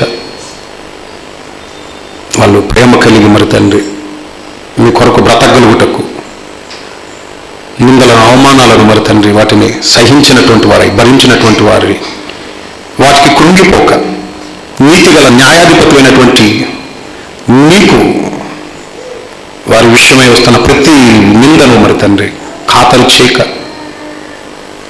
న్యాయమైనటువంటి తీర్పు కొరకు మరి తండ్రి మీ పిల్లలు అది ఎలాంటి సమస్య అయినా తండ్రి మీకు విడిచిపెట్టి మీ మాటలకు తగినట్లుగా మరి తండ్రి మీ కొరకు ముందుకు కొనసాగగలిగేటటువంటి ఆ మంచి మనసు వారికి అనుగ్రహించండి. అవును నాయన, నిజంగా ఆ మహనీయుడు భూమి మీద బ్రతుకున్నటువంటి దినాలలో, శరీరధారిగా ఉన్నటువంటి దినాలలో రోదన, అవమానం, నింద నలిగిపోయాడు నాయన. అయినా సరే వాటన్నిటినీ భరించాడు, సహించాడు. దూషింపబడి బదులు దూషింపలేదు నాయన. శిక్షిస్తున్నటువంటి వారిని కూడా క్షమించి ప్రేమను కనపరిచినటువంటి అట్టి మహనీయుణ్ణి మేము రక్షకుడుగా కలిగి ఉన్నందుకు, ఆయనను మీరు మాకు మాదిరిగా ఉంచినందుకే మీకు నిండు వందనములు. ఆయన ద్వారా మీరు మాకు రక్షణ భాగ్యం అనుగ్రహించారు. ఏ పాటి వారము నాయన, పాపముల చేత అపరాధముల చేత చచ్చినటువంటి మాకు రక్షణ ఇది కేవలం మీ కృప మహదైశ్వర్యం. దీనిని మరి తండ్రి గ్రహించినటువంటి మేము మా ప్రవర్తన ద్వారా మరి తండ్రి లోక సంబంధమైనటువంటి మనస్సు కలిగి లోకంలో ఉన్నటువంటి ఆ మాలిన్యాన్నంతటిని హృదయంలోనికి తెచ్చుకుని దృష్టికి అవకాశం ఇచ్చినటువంటి వారమై కృపకు మూలముగా ఆత్మను తృణీకరించి వాక్యానికి విరుద్ధంగా మేము ప్రవర్తించినట్లయితే మేమే క్రీస్తును బాహాటంగా సిలువ వేసిన వారమవుతాం నాయన. అందుకు మీరు విధింపబోయేటటువంటి ప్రతిదండన అమ్మో భయంకరమైనది నాయన. అలాంటి పరిస్థితుల్లోనికి మేము వెళ్ళక నిందైనా బాధైనా శ్రమైనా వాటన్నిటినీ సంతోషంగా భరిస్తూ విశ్వాసములకు కర్త అయినటువంటి ఆయన వైపే చూస్తూ ఆయన అడుగుజాడల్లో నడుచుకొనగలిగేటటువంటి ఆ మంచి మనస్సును మాకు అనుగ్రహించమని ప్రాధేయపడుచు మరొకసారి మరి తండ్రి మీకు విరోధముగా, పరలోకములకు విరోధముగా మేము చేసినటువంటి తప్పిదములకై పాపములకై మమ్మల్ని క్షమించమని వేడుకుంటూ పరిశుద్ధపరచండి తండ్రి. మీ వాక్యము చేత మమ్మలను శుద్ధీకరించండి, బలపరచండి. అంతకంతకు మరి తండ్రి విశ్వాసం అభివృద్ధి చెందుతూ నూతన సంవత్సరంలోనికి మరి తండ్రి కొద్ది దినాలలో మేము అడుగు పెట్టబోచుండగా నూతన సృష్టిగా మేము మారిపోగలిగేటటువంటి నూతన ఆత్మను మరి తండ్రి, నూతన మనస్సును ఆత్మ ఇచ్చు హెచ్చరికలకు తగినట్లుగా పరిశుద్ధాత్మను దుఃఖపరచక మమ్మలను మేము సరిచేసుకుంటూ వాక్య సంబంధమైనటువంటి నడవడితో అనేకులను మరి తండ్రి మీ కొరకు సంపాదించేటటువంటి వెలుగుగా ఈ లోకంలో మమ్మలను ప్రకాశింపచేయమని ప్రాధేయపడుచు మమ్మల్ని మీ కృపకు అప్పగించుకుంటూ ఈ ప్రార్థన మీ ప్రియకుమారుడు మా రక్షకుడైన శక్తి కలిగిన నామమున మీకు సమర్పిస్తున్నాను తండ్రి. ఆమేన్. మా అందరికీ ప్రభు పేరిట హృదయపూర్వకమైనటువంటి వందనములు.